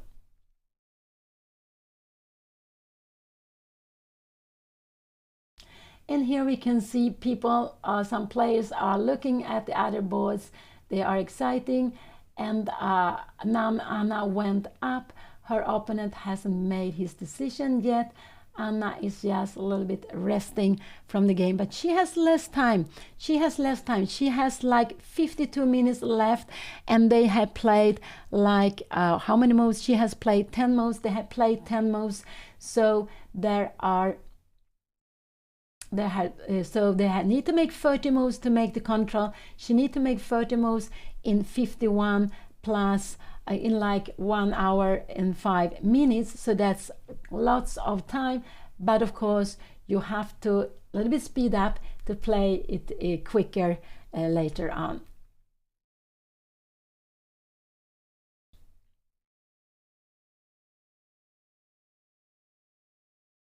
Yeah, it was a little bit unusual to see Anna to go up, but I guess it was a little bit for her to maybe to wake up, yes, to a little bit to move. Maybe she wanted to see some other games. But here she is now back fully focused on the game. And what is her opponent going to do? I tell you, I think this is natural, castling. It could be he's concerned about d5. So castling could be e5 is absolutely natural move. I would be happy if he go e5 coming here. Can he go something like queen e4? If he goes here, no, we have knight takes c3. There are some tactics here. I don't know what is going to happen here now. Knight take e2, king take e2, and we have this check and the queen, well, gone. So this, and if you go c3, I guess we just can grab it again, and if you take it, we will have a position like this. So this would absolutely be good for Anna if he would play this, but let's see. So castling and e5 are the first two moves to calculate. These are the first two moves to calculate for white.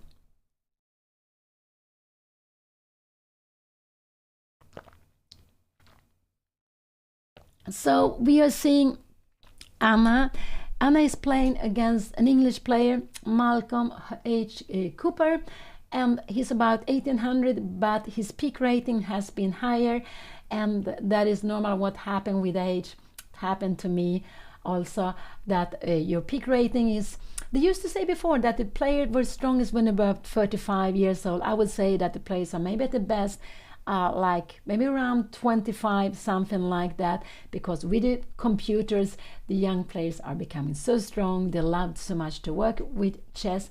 So I would say that that might be the peak age for chess, but it can of course be different for everyone. So but that's very typical. I see lots of players I know for many years, and with age the rating just go down because we don't have the same energy. And in chess you really need to have energy, and that's why it's also very good to make sport for your chess, so you are very ready to play these long games, to play these very intensive games. If you play blitz and rapid, but also the classical, you have lots of intensive moments where you have to find as good as possible moves.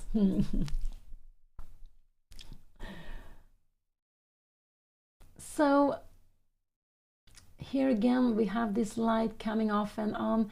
I'm not sure if it's the sunshine or what is happening, but I can see that they are both not so happy with it, and I don't like when it happens. I want to have the board in the shadow. I don't want to have the board in sunshine. So, but now maybe it's better now.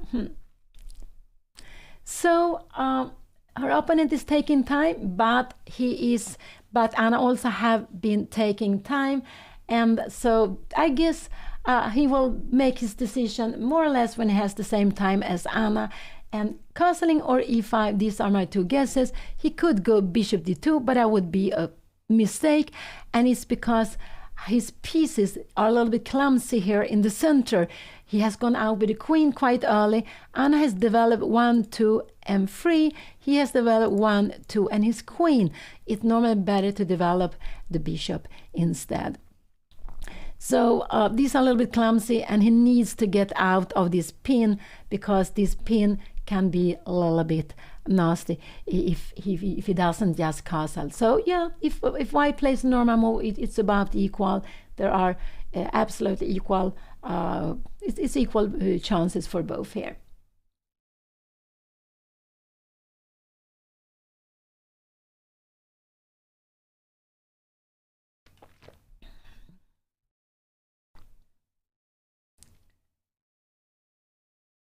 And now it looks like some curtains is going down.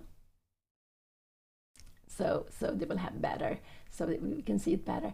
It looks like our opponent is going to play, and we can see he has exactly the same time as Anna, and this is quite typical. Lots of players want at least, and here he played the best move, I would say. He played castling. This was absolutely the best move to play here. He take away his king from the center, and now I just like d5 for Anna. I think d5 is a very good move to play here now. This is what I think Anna should play.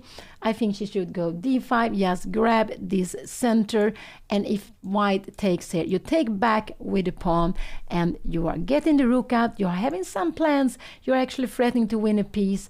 So let's see if we play some slow-mo. I just want you to see this would actually be a piece, because after queen e3, when you're threatening the rook, we have bishop g4. So we are developing the piece queen e3, maybe not, and after a move like this, I put the rook on the very wrong way. Here we can take on c3, and it's not possible. So it's just these things are in there. These are in there. So d5 is absolutely the move, and I really hope Anna will play it. It looks like she has decided quite quickly what she's going to do. What else could she do? She could go d6, but I don't like d6. I want her to take the center with her pawns, because I really want to take the center with the pawns. d5 looks like such a natural move. You are putting your pawns in the center, and so I just hope she will play it. What more could I think of? Yeah, d6 could be a move, but I don't like d6. Maybe you can break up the pawn chain like this. I don't know. Maybe this is also possible to play this position. Maybe, but I wonder what is going to happen here. But Anna, she played d5. We will put it directly like this. She played d5. Will it come here or not? It takes a little bit of time. No, it hasn't come, but here it is. She played d5, and this is just such a natural move, because she's pushing forward in the center, and she is planning d4 to win a piece. So white has to do something about it, and I would be very surprised if white is not going to take here. But e5 is absolutely a possibility, and after e5 I just like knight d7. You're going back with it here, and if you go something like queen g3, we can actually go queen c7, and the idea with the queen here is to put threats here, but queen c7 we are also putting threats on e5. I just want to show you one more line. You are threatening mate here, but white would black would save it with going queen take e5. You're taking a pawn, and at the same time defend here. But this is not the position. I get very far away. d5 was played, and her opponent has two main choices. One is to take here, because now Anna is planning to take on c3 and taking on e4. No, she's planning d4. She's planning d4 more than anything else. So it is a big threat here. It is a big threat. And so I expect her opponent to take on d5, but he can absolutely go e5. And after e5, it's important that Anna move the knight, that she doesn't go into these tactical things. But I believe it could be that her opponent are also a little bit scared of d4. You have to see queen f3, and this is absolutely fine. It's absolutely fine. Maybe also, I don't know, maybe, yeah, queen f3, because you have threats against f6, but you have these very, very important threats. No, so this you don't want to play. So e5 is a possibility for white, and after e5, just to go back with the knight. This is quite a good square for the knight. It's looking here at e5, and you also still have this idea, going d4, and yeah, maybe you can go f4. I guess we would go maybe queen c7, maybe we even go c4. We're having these threats, and it's getting absolutely fine here for black, and also because you can come back with the bishop. You can play in different ways here. So here, this is the position at the board. Her opponent, I would say, has e5 or e take d5. What more can he go? a3 looks very, very strange. I think we will take. You will need to take with the pawn, and we take here. And can you go f3 here? Can we play this move? Knight f6, and you take here. And how is a position like this? We have got the bishop pair, but this pawn is bad on a3. Maybe we can go bishop d7, rook c8 also. Maybe, I don't know if we can start something else. But I think this should be fine with this, but we have to play quickly here. I'm not sure. Now queen d6 is not a good move. This pawn is better here. I'm just wondering how we want to play position like this. So this is actually a way of playing for our opponent to go a3. This is absolutely a way for our opponent to play a3 here. But can we go d4? I don't know. Queen d3. And now we have this queen is active here. Yeah, Anna can play this. She can absolutely play this, because after bishop h6, we are having a way of defending the mate. We don't want to go here because we will lose exchange. We don't want to give an exchange here. But this threat on mate here, we can defend with knight e8, and we can play this position. But after knight e4, you see this c5 pawn, this bishop is on the wrong diagonal. It's on the wrong diagonal. Maybe we can start some activities to bring it back here. So this will be, but this will be a very exciting game, absolutely. So a3 after, no, I don't think he will go a3. This looks so dangerous. I believe e5, or he played e5. He played e5. So he saw that after d4 he has queen f3. So he played e5. He didn't want to open up the pieces, the position. He didn't want to open up the position with the queen there. So he went knight d7. But I just, yeah, I don't mind it. But Anna needs to go knight d7. This is actually the only good move for her here. Everything else would not be so good. But it's just such a natural move. You want to keep the tension. You don't want to take it away. Absolutely not. Because if you take here, you would take here. And there is the tactics. After d4, queen f3, we will have to play knight e4. And I'm just wondering, after knight e4, this bishop is absolutely misplaced. You want to have it here. Now there are problems here. There's a knight coming. There are going to be bishop to d3. This is going to be very bad for black. So you're not allowed to go d4. You need to go knight d7 here. Or, of course, you can play d4, but it would not be a good idea to play it.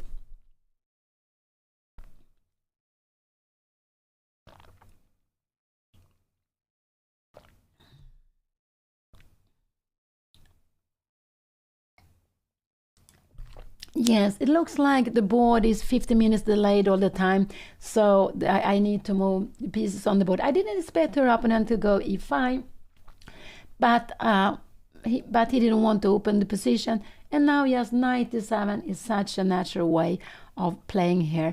But sometimes Anna likes to go into some tactical things, but here they would be just bad for her. So really hope she played this natural move, knight d7.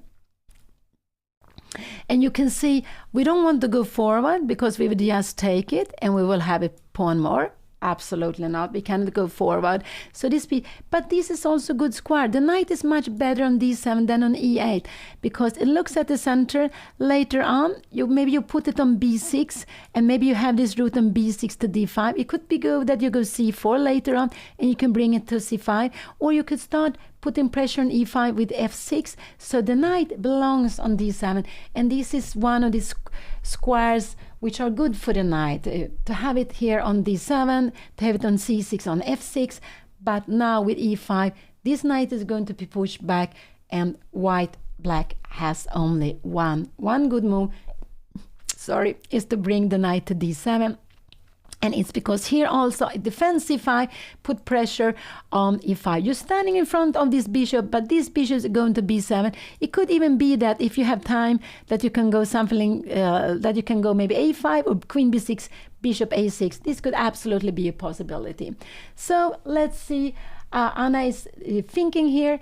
She's down to 48 minutes. She's down to 48 minutes. And here it came, this absolutely natural move. I'm very happy she didn't spend more time because she realized that what her opponent played was not a mistake. It was one of the possible way of playing, but I absolutely like her position here. And here now queen d3 could be a way of playing here now. And the idea with this, after this queen d3, we could go. And here we have it. We have it on the board. We have queen e3 on the board. So the plan for opponent is to go bishop h6, But I like actually queen c7 here. Now, queen c7 is absolutely a move she could play here. It could absolutely be a move to play here. Now, queen c7, because she's putting pressure on e5. what more can she do? She could go something like f5, but maybe this is mistake. I don't know. Knight b5, c4. Maybe she will get very weak on the dark square. I'm not really sure after a move like f5 what will go and happen. Maybe we can go bishop a6, we go queen e7, and maybe knight f5, c4. We will just I'm wondering, we're getting this knight to this beautiful square. Actually, this is just becoming wonderful for white. So this is actually, he has played well here. He played e5, knight e7, queen g3. So to move the f pawn is not so good. Queen, and he has the direct threat. He's planning to play here now. What more could we do? We could go queen c7. She could go f6, not f5. f6 could be a possibility. And after you take here, I wonder if you should take with a knight. Can we take with the queen also? But it could be that it's not so good because the knight is coming in here. But it could also absolutely be fine. I'm not really sure of what is happening. Do we have time to go bishop b7, or maybe we should just start to kick this knight? I'm not really sure. Knight e6, and maybe we can go something like c4. And yeah, this is really very, very far away. I'm just, yeah. So here in this position, queen g3, this was played, knight e7, queen g3. He played it very, very quickly. So what can Anna do? She can play queen c7, so she's attacking this pawn, and then I guess her opponent will probably go something like bishop. What did she do? I cannot see what she did. She played queen c7, and the idea, this is her way of defending against bishop h6, because if this comes with a mate threat, Anna will have time to take it here. She will absolutely have time to take it. After bishop f4, the queen is not trapped. We can go here, and if you try to follow it, we go here. And if you try to go bishop here, we and then have f5, and just a pawn more, we would be very, very happy. So now Anna has, they are actually making threats all the time, this last move. Anna played d5, she was threatening d4, e5 came, knight was threatened, knight e7, queen d3 was coming, and there was a threat of queen h6, or bishop h6, against this square. Anna defended with queen c7, and this could actually be, but now bishop f4 could be a very good move, because if she's scared that knight b5 is coming, I don't know, can we play like this now? And can we go queen takes c3? Can we go d4 here? Is this good, or is this a mistake? It's a mistake, because I'm just wondering, bishop b7, how will the position be like this? They will just break up the position, and the bishop part will be strong. So it could be that queen c7 was not a good move. The best now for our opponent is to go, Anna hope for f4.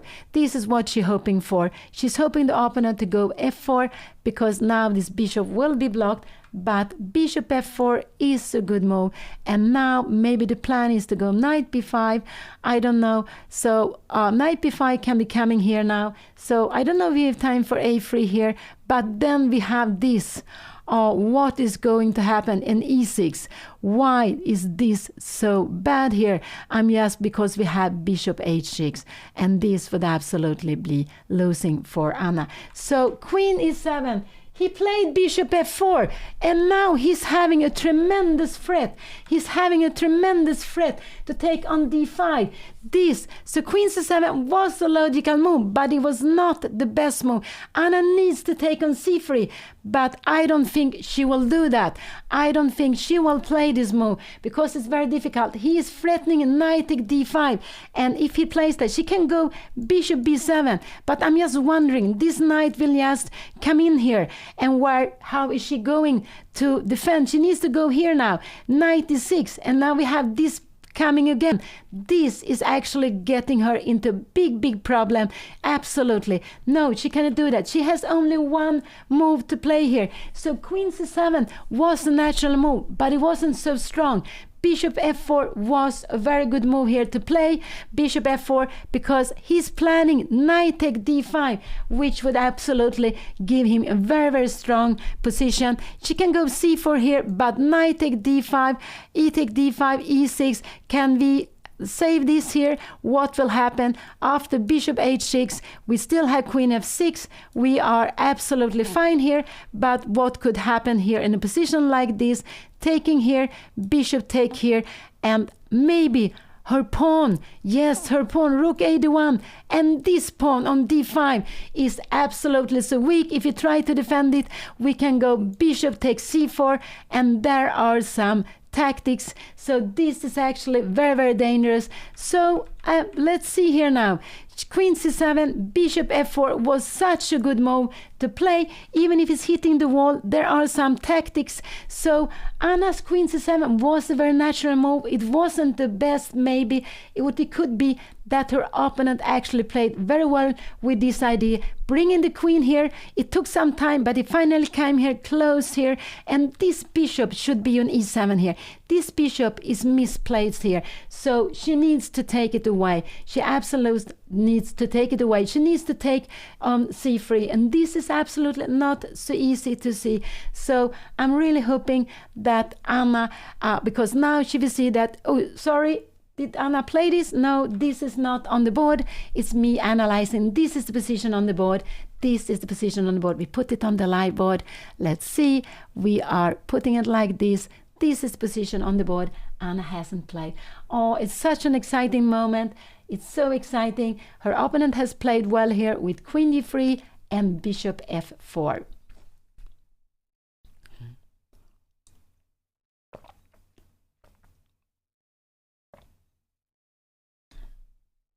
So I like this. Yeah, I got very excited, but I'm, yeah.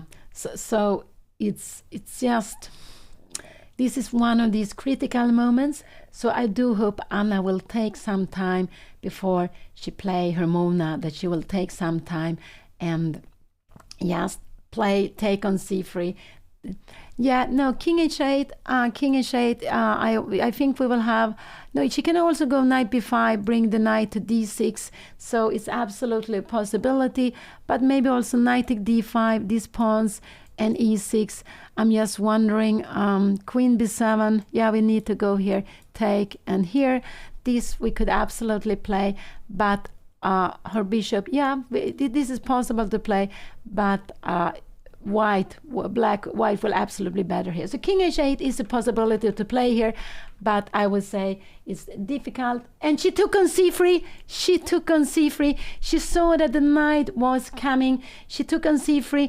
I'm sure her opponent will take back with the queen to keep the queens, the pawns together, and this is what he did very quickly.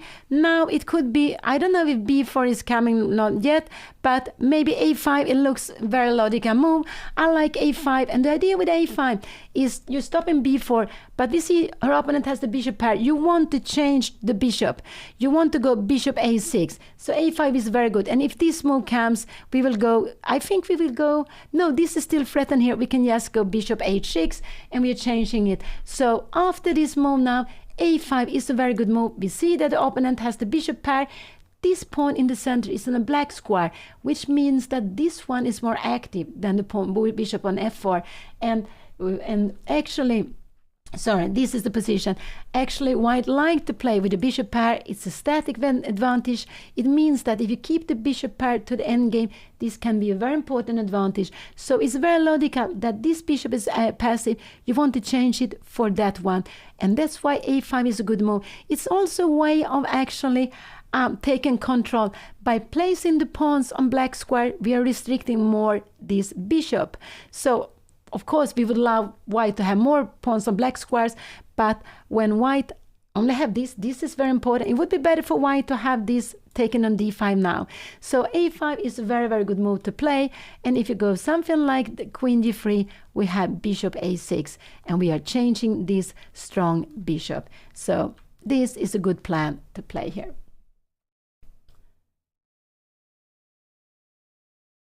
So Anna is focusing. She's down to 42 minutes. I'm not so worried about the time, but it's always nervous to watch her playing. I must say so. It's always worrying. I'm getting nervous. Let's see if she will go. I'm scared she go d4. d4 would be a mistake. d4 would be a mistake. She needs to get out with the bishop. She needs so I'm a little worried that she's looking at d4, but she shouldn't play this, but it looks like I'm so scared she go d4. I'm really so scared she's going to play this quickly, because that could get her into problems. a5, bishop a6 is what the position want black to play. a5, bishop a6 to take away the bishop pair. And there we can see Johan Hjertason walking around. He played a draw yesterday. He has 4.5 out of, no, 4.5. He's half point behind the top players. Let's see what Anna will play here now. I'm getting so nervous. I'm just hope she will go a5, but it looks like she's going d4, and I'm so scared she will play this pushing move. And here, no, she played f6. She played f6. That was a scary move for me. That was a scary move for me. But I would say it's not a mistake. It's absolutely not a mistake. I didn't see this f6 move. And if you go, you can go bishop g4 here to attack. Can we go rook e8 here now?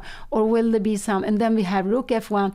But maybe in a position like this, can we go f5 now? And the bishop will have to come back to e2. So Anna played f6. I didn't see this move. She played against the bishop. The plan is, of course, if you take here, we will grab the bishop. So this bishop is pinned. This bishop is, no, the pawn is pinned. The pawn is pinned, the bishop. You could maybe walk back here. Can we do that? Then we will take on e5, and we probably take with a knight. I'm just wondering, can we play something like this? But now maybe it's time to move here. I'm just wondering, and we will maybe go bishop b7, and we will bring out the pieces here. So this will absolutely be fine to play. So she played this beautiful f6. I didn't look at this. I said that a5 was what the position was aiming for, but f6 is a very exciting move.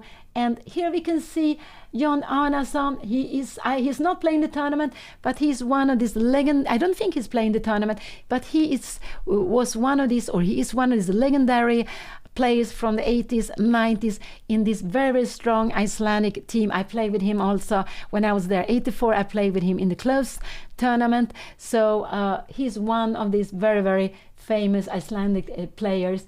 And here, yeah, I'm a little bit unsure who that was. So f6 was played. I guess her opponent will go bishop g4. And the idea with going bishop 4 is that he attack e6. And after f5, he will come back. And the question is, has this been helping Anna, that she played this or not? But now I want her to go a5. And so this is absolute. Now I want her to go a5, and the pawn is just f5 instead. Is that better or not for black? It could be her king will be a little bit safer, and after rook fd1, maybe we go here. Are we wanting to put the bishop on f3, or maybe we are going all the way here just to keep the bishop? But we will get some activities, and this bishop, we still have this pawn here. I think this is absolutely fine. It could be also, yeah, I'm getting very far away. But so Anna played this f6 move. I think her opponent will go. Her opponent can actually play rook a1. I would say that this is very, very difficult to play here, and bishop g3.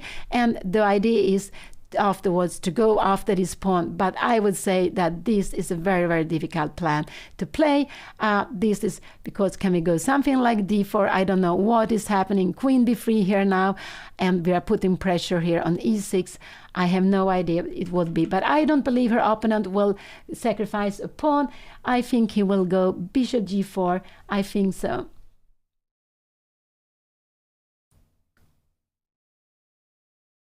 So they have played now. Anna has played her 14th move. She is down to 41 minutes. She has played her 14th move, and she's attacking the pawn on e5. She is attacking, yeah, it's around 15 moves. She needs to make like 25 more moves to get to the time control. And she's playing here in the 7th round of, not here in Reykjavik, I'm sitting in Stockholm. She's playing the seventh round in Reykjavik Open, and her opponent Malcolm Cooper, he's from England, and I don't think they have played against each other before, and both of them are on 2.5 points out of 6. They're on 2.5 points out of 6. And here Anna played f6. She is planning to take the pawn on e5. She's planning to take the pawn on e5. And Anna started to play like everyone else. The tournament started last Friday. They have played 6 games in 4 days. and they're going to play 3 more games today, tomorrow, and the day after. So there are no more double rounds. There are 3 days where they play only 1 game a day, and that's quite good and quite enough, I think so. So f6, I forget about this very exciting moment, very exciting move.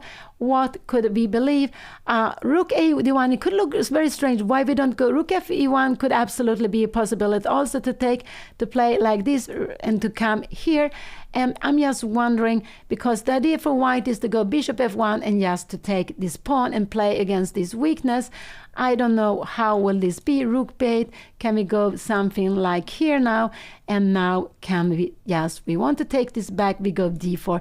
But I don't think her opponent will go for these tactics. This pawn will maybe in the long run fall, but I don't think her opponent will go for these tactics. So what did her opponent play? Her opponent played something very strange. I didn't see this move. Sorry, this was played. Anna took here, she went here and f6. And now he played bishop b5. But it means his plan is if Anna take here, he will go bishop g3 back.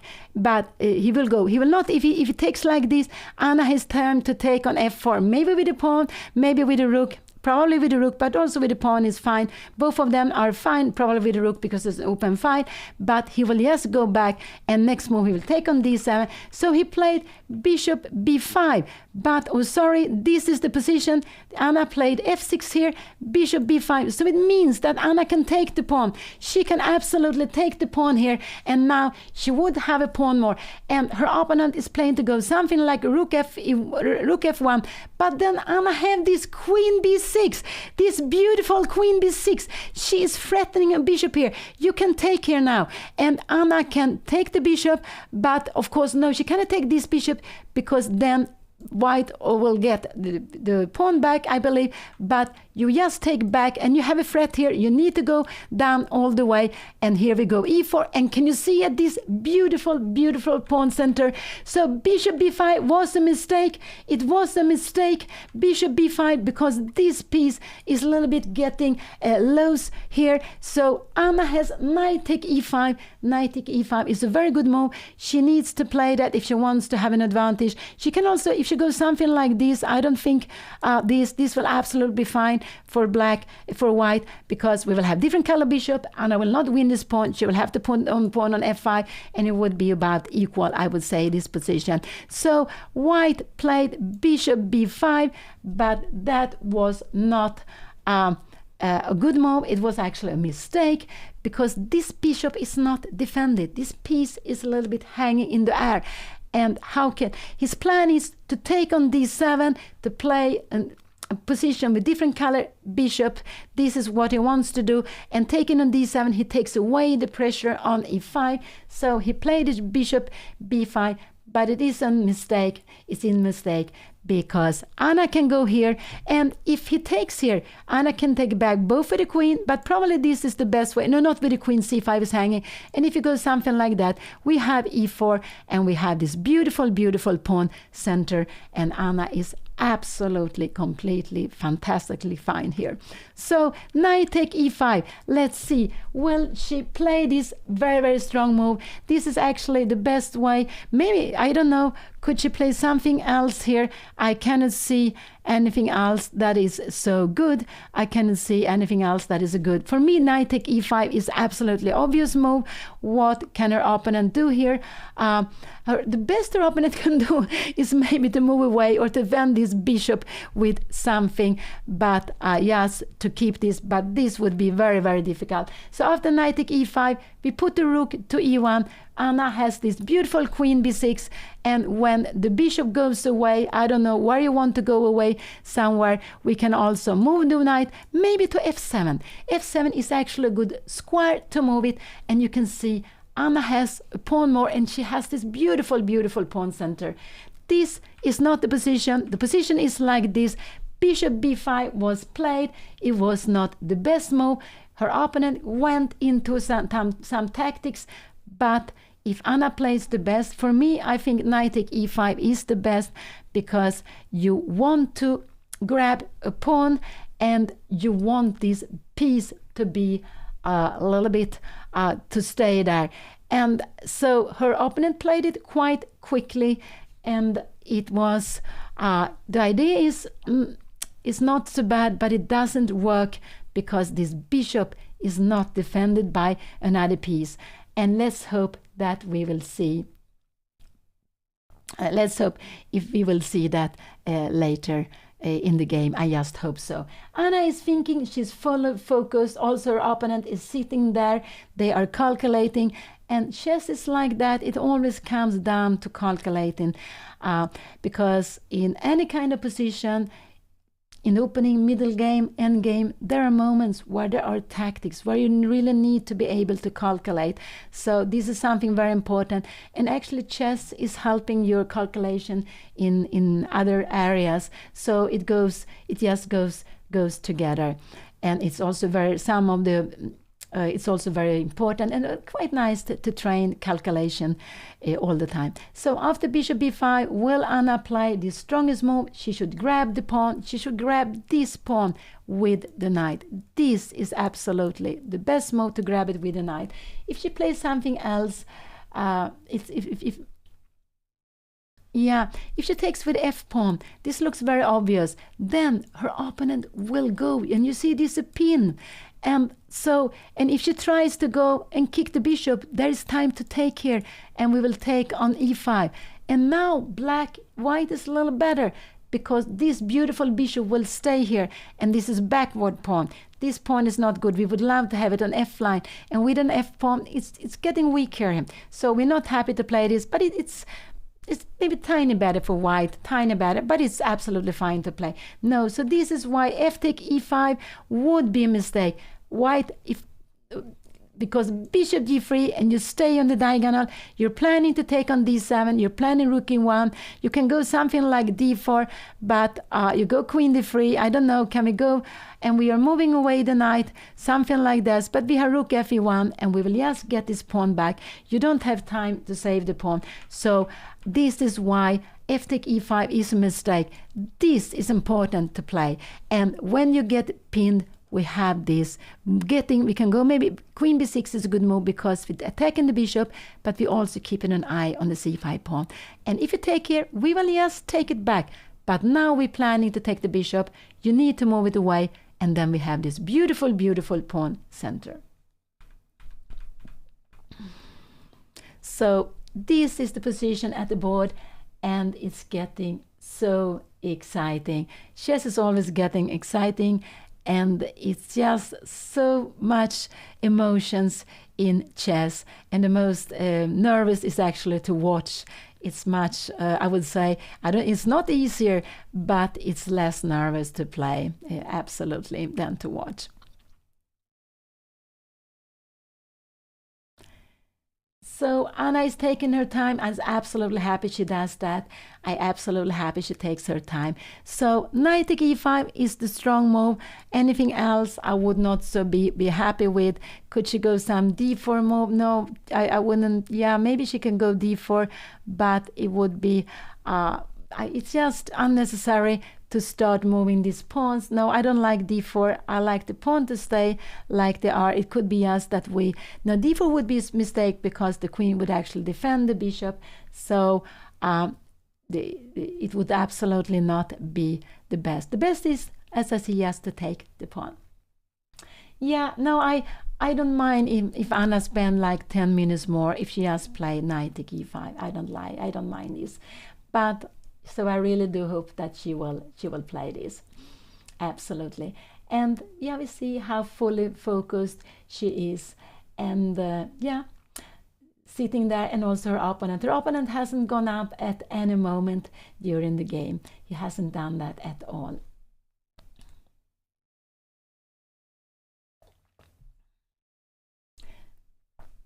Anna is taking some water. I think that is absolutely no, this is not right, because white plan with bishop b5 was to go and take this bishop. We don't want to help the bishop to take here.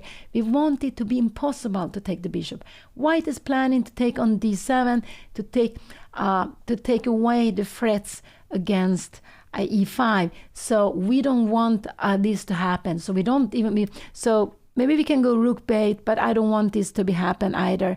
I don't know if this could be a move here, but I don't think so. Now white is just keeping all control here. So no, the only move I can see is knight take e5. Absolutely. Because this is white's plan. We want to avoid white to play what white wants to. And this is also a way of playing in chess, to play against your opponent's plan. And actually this is just a very, very good move to grab a pawn which is hanging there. But you need to grab it with the right piece. That is very important. And you can only grab it with a knight or with a pawn, not, of course, not with a king. And we can see that black is attacking this pawn with 1, 2, and 3. White is only defending it with 1 and 2.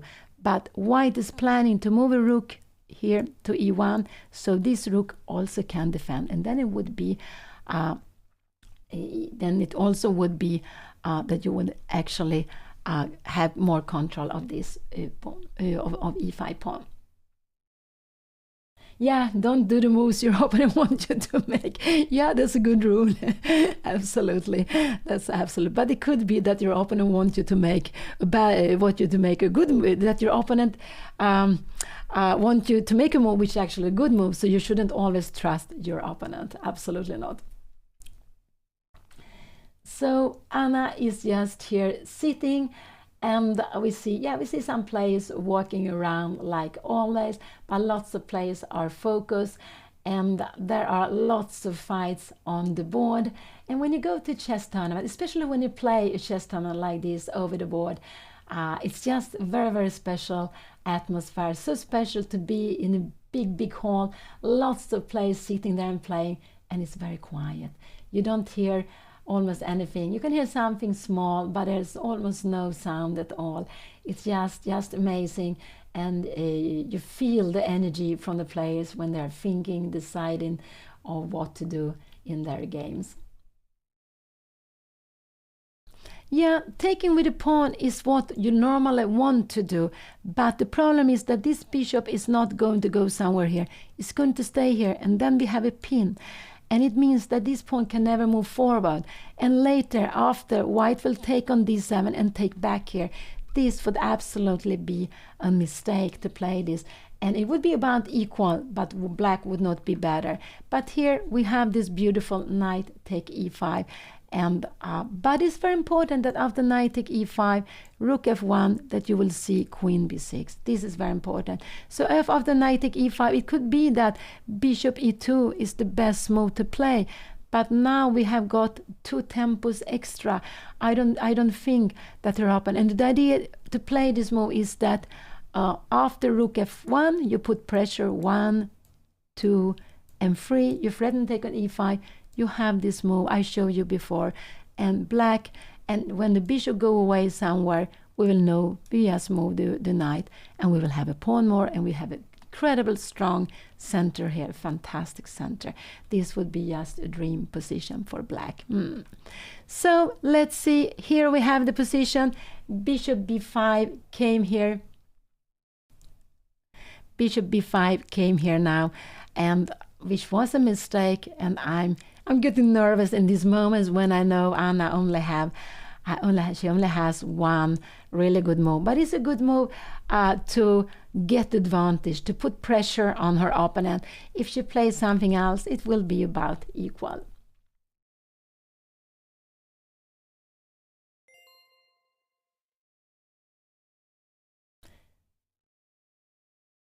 Yes, so Anna, we are living in Sweden, but Anna was born in Spain, so I have been living there with my family for a long time. I went to Spain for many years ago just to keep on playing tournaments together with Anna's father, Juan Bellon, and it was so nice to play there.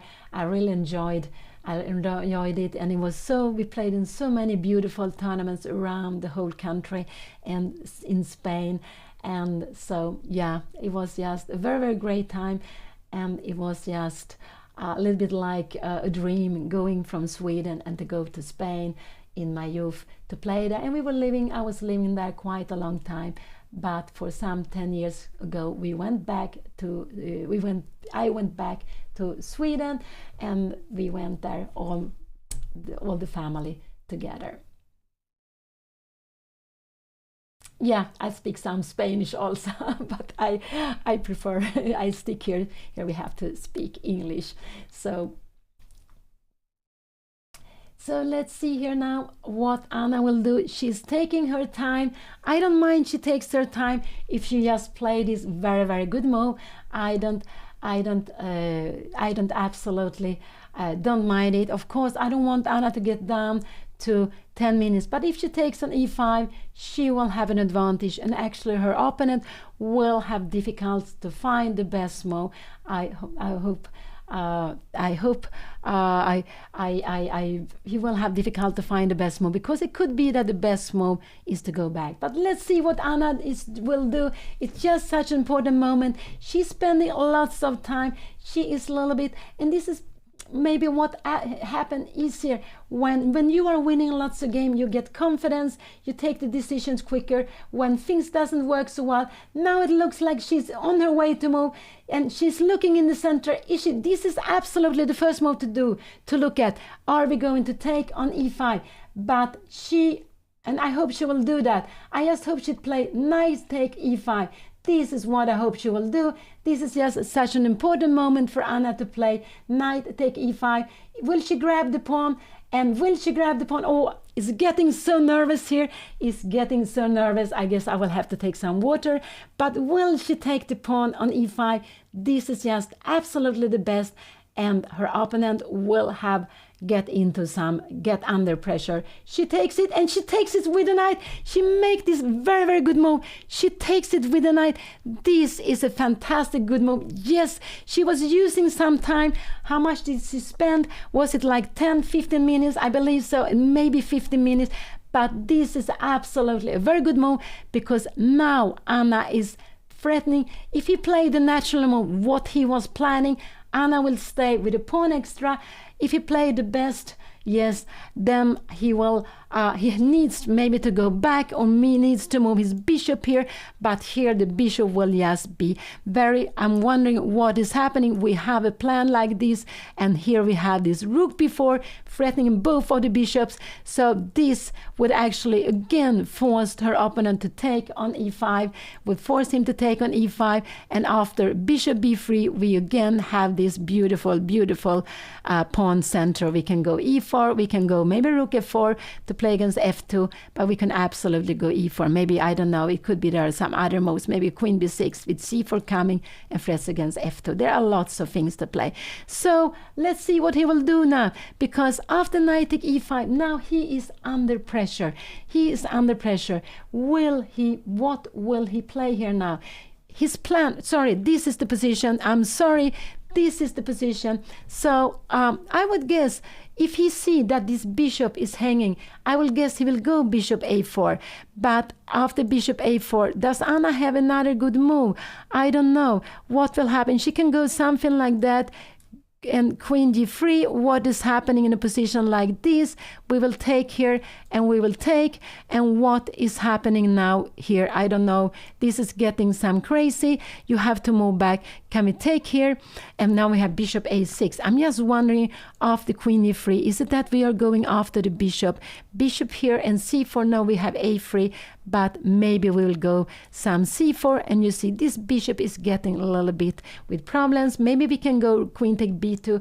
I'm not sure here. No, rook b1 wouldn't be right. But no, after a move like this, it would be absolutely this is the position. This is played. Anna played this good knight take e5. She played this really good move, the best move at the board, and she has now some pressure on her opponent.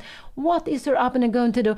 I will guess that if he doesn't play rook to e1, he will go bishop a4, because to go back, this is just very, very difficult. Could he play a move like a4? Could he go a4? But no, this is not a good move, because we have c4, and now a6 is a very big threat. Now, and after a5, I'm not sure what we're going to do. Yeah, we have queen c5, and we are getting out of the pin, and this is what we are playing for. all the time. So this is absolutely the position. What will her opponent do? So actually the best is probably to go back bishop e2. After this move, I would say it's not so easy for Anna to find the best move. I guess she will go d4, but maybe rook b8. Could rook b8 be the best move to play? Can we go bishop b3? No, we're putting the bishop is not so good here. Maybe you need to do something else. And the idea with this, if you put pressure, we have this double threat. But I don't think rook b8, because if you go rook b8 here, you put this on the diagonal. I think this is just very, very difficult move to think of. So what could I expect here to be played? What did he do? No, he played this rook f to e1. He played rook f to e1. He played according his plan. This was absolutely his plan. And now Anna can go queen b6. She will be a healthy pawn up. If she goes queen b6, she will have absolutely a very healthy pawn up in this position. So rook f e1 was on the board. Thank you for that. So white is putting pressure on e5, threatening with 1, 2, and 3. Anna is only defending with 2. And this is a pin. Anna cannot move the knight, but she can go queen b6. This is such a good move. Queen b6. And I would be surprised if Anna doesn't play queen b6. Let's see if she will play this. Oh, it's getting so nervous here again. Queen b6 is absolutely the right. We can see Anna is on her way to move. She needs to move the queen out of the pin. She really needs to move the queen out of the pin, and then after the knight will be allowed to move. So queen b6 is just a wonderful move, and she will have such a beautiful advantage if she just play this. The hand is ready. She is on her way to move, and here it came, queen b6, this beautiful move. And the idea is why, and this is the reason why bishop b5 was a mistake. This bishop is hanging in the air. Now there is no longer a pin on the knight. So if this bishop move, Anna will move her knight, knight g6, knight f7. I guess knight g6 is a good move. And if white will take on e5, Anna will absolutely just take back with the pawn, and she has this beautiful pawn structure. We saw this before. I guess you go bishop f1 and we will go e4, and we have such a beautiful pawn structure. So what will her opponent do? I guess her opponent will not take on e5, that he will just go away with the bishop to play with the bishop pair, but Anna will have such a beautiful center, and she has a wonderful position. It's very, very good, almost winning. It's just so fantastic with these pawns. It's no problem that her opponent has the pin, has the bishop pair, because also she has so many beautiful pawns in the center, which is very important. So let's see. We can see Anna has made, we can see it on the clock that her opponent is thinking. He hasn't made his move yet. Anna is down to 25 minutes. Her opponent has 37 minutes. And they have made, Anna has made his 16th move. Is it the 16th move? Yes. They still had 24 moves to make. Anna has like 1.5 minutes per move. Anna is playing, I have like 1.5 minutes per move. Anna also, actually, I would say that Anna has been playing well also yesterday, but her opponent played very, very well yesterday. I think he understood the opening very well. He found this fantastic, brilliant piece sacrifice, but one moment he went wrong, and Anna with less, I think she actually made the best of it, that the piece sacrifice was very good. She tried to escape, and there was a win for her opponent, but he didn't find it. He made mistake, and there was one move for Anna to save it, and she didn't find it. And I guess this was because she didn't have time enough. So I think Anna actually has been playing well, but she has been under pressure in several of her games. Her opponents have been playing well. They got position, they have understood, they have knew the plans, and Anna has been spending lots of time. But here it's now Anna who is putting big pressure on her opponent, and absolutely her opponent needs to do something here. Anna has won a pawn. She's been a little bit looking at the side, and it should be just a little bit relaxing to see what her opponent is going to play. So let's see here now. Let's see what he will play. But the best for him is actually to keep the white square bishop, to keep the 2 bishops, and then Anna would not be winning, but she would play with a pawn up. She would have, and she has this beautiful pawn center.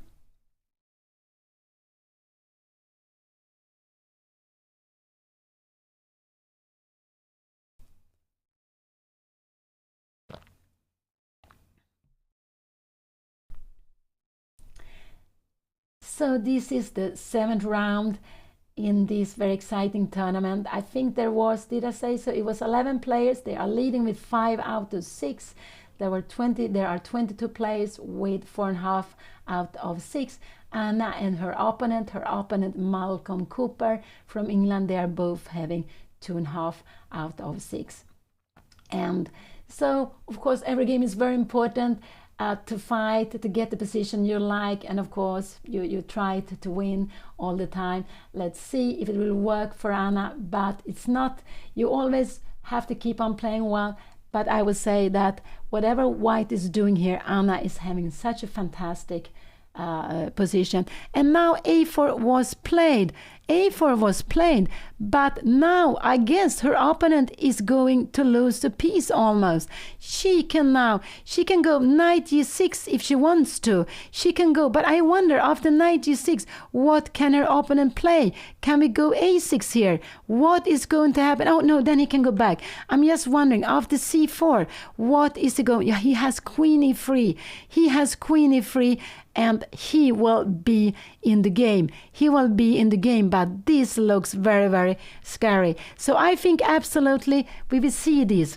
We will see knight g3 here. He played a4 because actually in this position Anna could try to go with c4, but I don't think so. I think we will see knight g3 here on the spot, and after the bishop goes away, bishop g3, I think she should just go e5. Don't care about this bishop, just to play with your pieces here. After a move like queen d2, we will defend it. I guess we go maybe bishop e6, maybe, I don't know, if we go bishop e6, are we scared? We're not scared of f4 because we have some tactics here with check coming here, and you see this bishop, there are big problem here. This bishop is getting trapped here. So let's see what Anna will play, but I would say knight g6 is such a natural move, yes, to move away this knight. So he played a4. It could be c4 is a good move, and the idea with c4 is that, yeah, if you take here, we will take back. We have threats against f2. After queen e7, we're trying to trap this bishop. We're actually trying to trap this bishop. Now we threaten a6, and there are still, I don't know what will happening here now. This is getting some very tactics. This is getting a6. After a6, bishop c6, we have this pin, and we are going to play bishop b7. But Anna played this very natural move. She played knight g6. This was played quite quickly. This was just very good to play. She took away the knight. She's threatening the bishop. And I guess after this, it's possible she will go c4. But I don't like c4 so much because you have queen e3. And after queen b7, you have queen c5. And now her opponent is getting into the game. So don't play this. I think absolutely her opponent will play bishop g3. And now I hope Anna just go e5. Just to play in the center. Now the plan is actually to go c4. I guess so. Now the plan is c4. Or just to go developing in here. And later on we will start to play against... We have this plan in there, but not yet to go c4 and a6. So what this was played, we have bishop g3 here on the board. We have bishop g3 here. What will Anna play now? I will just put it up here. So this is the actually position on the board. And I think it could be a danger, Anna goes c5, but it's not the best move. The best move is just to go e5. To go e5, and if you go something like queen b3 here, we will go c4. We'll actually do it with tempo.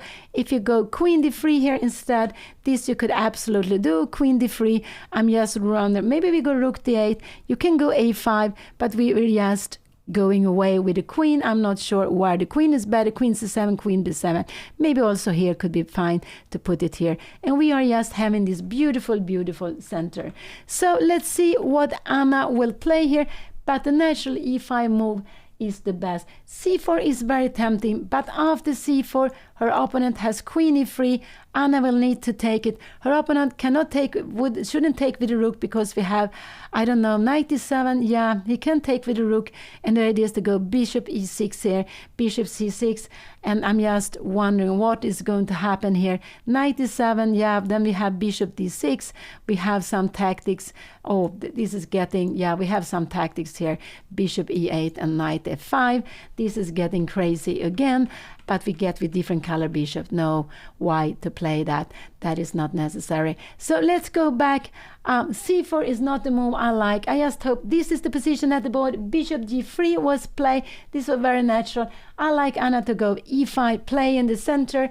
And so maybe a4 was a psychological move because it could be that Anna wants to play against this bishop, but it's not so good to do because she will put, she wants, we have this bishop here, she wants her pawn to be in black squares. She wanted to be in black squares, so this bishop is playing. So she wants to keep this pawn here. If she goes any further, she wants to go c5, d4, and put the bishop c5 and bishop e6. This is what she wants to play, absolutely here. So let's see if Anna plays this very natural move, c5. And because I told you with the white square bishop, you want the pawns, no, to go e5. I'm sorry, the pawn is already on c5. With the pawns here on, you want the pawns to be on black squares because you can see that bishop is started playing. So I do hope Anna is not going for c4. I really do hope she doesn't do that. After c4, does her opponent have something else than queen e3? Yeah, maybe could queen b4 be a move? I have no idea what can happen after a6. What could be happen? No, and you can go something like queen d6. No, this is not so good because this would absolutely be good for her to play. If you take here, we will just take back. Maybe the knight is better. You have a position like this. And here we keep the rooks. We are keeping the rooks, absolutely. This is a little bit the rule. When you play with a bishop and knight against a rook and you have another rook, you want to keep the rooks on the board. The one with the two rooks want to change one of the rooks. So let's see. I'm a little scared that c4 is tempting, but e5 is absolutely the natural move to play. And we can see Anna is playing there in Reykjavik, this beautiful Reykjavik Open. She's playing the 7th round. She has 2.5 out of 6. She's playing that together with 400 players. This tournament, which has been going on for so many years. 1964 was the first time. And the last years, they have been doing this every year. And they always is playing in the same playing hall lately in this beautiful concert hall, Harpa. And so they are playing 9 games. This is the 7th round. There are 3 more rounds to go. And let's see now if Anna will keep her advantage. She has such a beautiful advantage here. But e5 is the absolutely right way to play, just to take space in the center, just to put her pawn there while she has time for it. So this is absolutely what I would like her to play, e5 here, the natural. But it could be that she is tempting to go c4, but after c4, queen e3, I'm just, this bishop can be, we can go a6 here now, we can go bishop b7, yeah, we could even go bishop b7, we're getting some threats here, but after a5, a6, the bishop is absolutely coming out, and we later on, we put the king on f7, and there is also no problem after a move like this, we would absolutely go king f7, and we defend everything. So this is absolutely, it's possible to play like this also, but I do hope Anna will not play this, that she instead play this natural e5 move. She's on her way to move. She's down to 18 minutes. So she's down to 18 minutes. And let's see what she will do. Will she grab the e-pawn? This is absolutely the natural move to play, e5. And no, she went for the piece. She went for the piece. This is just very, very tempting. She went for the piece. This was not the strongest move. She still has a pawn up, but she wanted to play for the piece. But She will not win the piece. Now she has a threat of going a6. This is absolutely a big threat. Her opponent has only one move to do to stay in the game, I would say, and that is queen e3. And queen e3, if you go d4, yeah, then this pawn would be hanging. No, you cannot do it. So queen e3 is absolutely the only move, and he will start playing on the black squares. So I'm not so happy about this move. Anna will need to take, because if she goes something down here, he will have queen c5, and Anna can go bishop d7, but what is going to happen here now, maybe a move like this, I'm not sure what is happening. Maybe this is still fine for her. Queen take e6, we take here, and we can go, sorry, yes. So this is, but let's see if your opponent will find the only move he has. So Anna played c4. This was very, very tempting. She wants to go a6. She wants to go a6, but she's putting her pawn on a white square. She wants her pawn on black square, and we can see that this bishop is still very active. So this pawn was stronger on c5 than it is on c4, and we can see if Anna had a black squared bishop, this would be beautiful, but then e6 would be weak. Then this would be beautiful, putting the bishop on c5, or if it was here, this would be good. But no, then her opponent would have had bishop d7.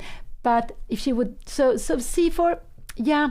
But Anna still has a big advantage. She absolutely has a big advantage still, because she has a pawn more. Her opponent has the double bishops, has the two bishops, has the bishop pair, and there is some strength for him. So now Anna has a direct threat. She's threatening to win the game by a6. This is absolutely the threat she has. Her opponent has only one move to do, I would say, to stay in the game. But I think he will play this. When you have only one move, you will find this, because this queen is taking this square. He needs to get this queen away. And Anna, unfortunately, she would love to go rook bait, but after rook bait, we have this move. The bishop is still playing, so it doesn't work to defend. She would love to defend this piece. If she could go rook b7, this would be fantastic, but she cannot do that. The rook cannot move like this. She would really love to have the rook here and then go a6. That would be good for her, but maybe there would be some bishop c7. No, that wasn't clear either. I'm sorry, that wasn't clear either.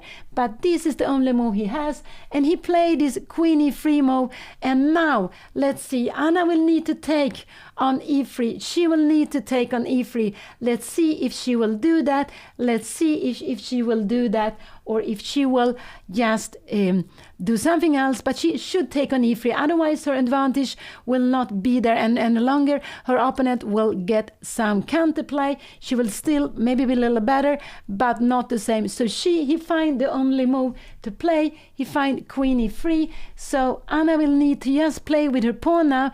Take here. He can take back with the f pawn. He can take with the rook. I guess he will take with the rook, but Anna should then go a6, and after this she has rook a7, and if the rook try to hide here, she can go all the way with rook to f7. There is no way to take to win the rook. You will have to go something like here, and Anna will just start here to take this bishop, which is still in the way. So Anna needs now to change the queen. She will need to change the queen and play a6, because after, when she played this, whatever he takes back with, I actually expect him to take with the rook. He can take with the pawn. There is the huge threat of going bishop c6. So she needs to play this, so she has this square and she can get the rook to f7. So this is actually very, very important that she plays this.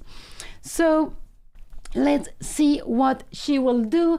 And we know we also have these rules. When we have a pawn up, we want to change pieces, and she doesn't want the queen to come in to be active. I think actually Anna didn't see this move, queen e3, or she didn't realize how strong it was, but that was absolutely the only move for white to play here.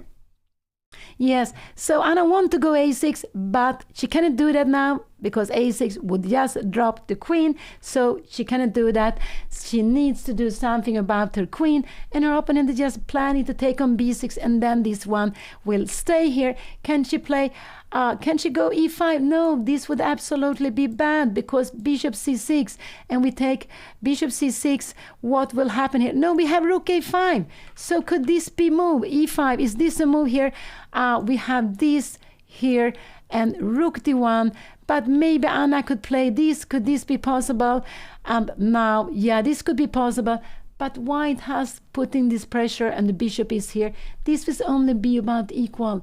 This was absolutely only be about equal, this position. The white is blowing up with the position. And so let's see, queen e3 was a very, very good move. Queen e3 was the only move for white to play. This is the position. So it could be she goes e5, but it's not such a good move because this bishop will stay here. So the best is actually to go to take here. I don't know. I think he will take like back like the a6 here and here. And now we have a plan. We have a threat of knight e7. We have a very dangerous threat of knight e7 catching this bishop. So white will have to go either b4 or to go a5. So after knight e7, bishop here, it can hide away. But then we have bishop f5. We're getting away with the bishop pair, and we can actually exchange here, or we can go bishop d7, and we are just playing a beautiful position. So let's see now. So important that Anna, this was played, c4 was played, queen e3 was played, and that was the only move. He find this very, very good move, queen e3, to stay in the game. And now I want Anna to change queens. I really want her to change queens here and then play a6 to this is what I hope she will do. If he goes something, it could be she go a5, can be tempting, e5 could be tempting, but this is a little bit scary because after here this bishop will stay here now, and we have this idea with going f4 very quickly. You can rook d1, we needs, maybe we can go knight e7, but white will go f4 and e4, and now we see that this you will need to defend here, maybe rook b8, you are still better. But look at this pawn; they were so much stronger on. Black black squares than on white square when we have this bishop. So this this is not what you want to play. White is actually fine in this position. So now again they have the sun on the board. That is very, very annoying. I just hope they will organize it. Anna is down to 15 minutes. She's down to 15 minutes. She hasn't changed the queens, but I do hope she will take that. She will not. This is the position at the board. I was moving around. This is the position at the board. And I do hope she changed the queens. I do really hope that she will do that.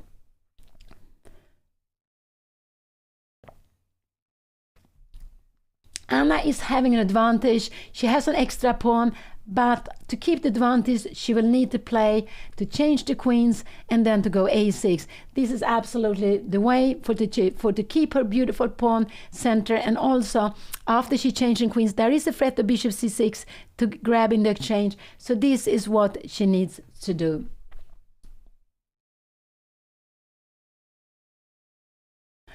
No, queen a5, then bishop c6 will come and we will lose the exchange. So this is not a good move. We need to keep this under control. We cannot do with the queen. If we come here, white has this only move, and after here you can go this move, and all of a sudden we see this. We have this check here and a take b5, and in a position like this Anna will still be with a pawn up, but her pawn is not as strong as before. The beautiful pawn center is gone, and we can see this bishop is playing. We have pawns on both sides. I would just say that white is absolutely fine in this position to play this.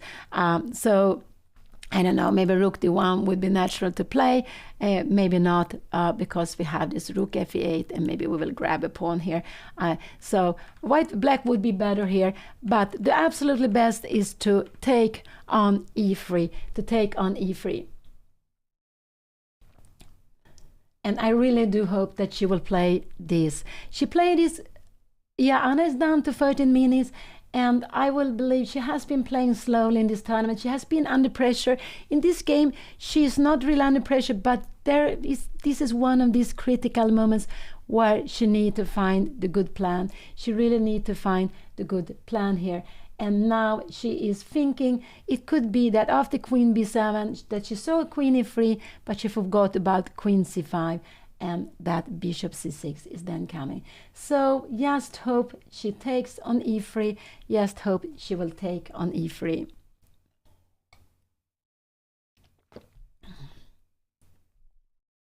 I would actually say that her opponent playing a4 was quite tricky, because he a little bit tricked Anna to go for the piece. If he had gone back with the bishop, what I expected, she would have played naturally in the center, but he gave her another option. And this other option that Anna went for, putting a pawn on c4, she wanted to win the bishop, was not the best way for her to play.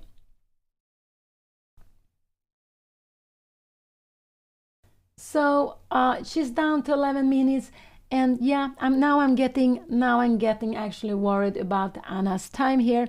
I'm getting worried about her time. Does she see? She needs to see that this rook on a8 will have escape here on f7. So this is why it's so important that she take on e3 and go a6. This is absolutely what she has to do. Yeah, if you go the rook here, this is not good because black can take it, and so it's not possible to go rook b8, because this bishop is just very well playing. It's just still an active piece. It's absolutely still an active piece.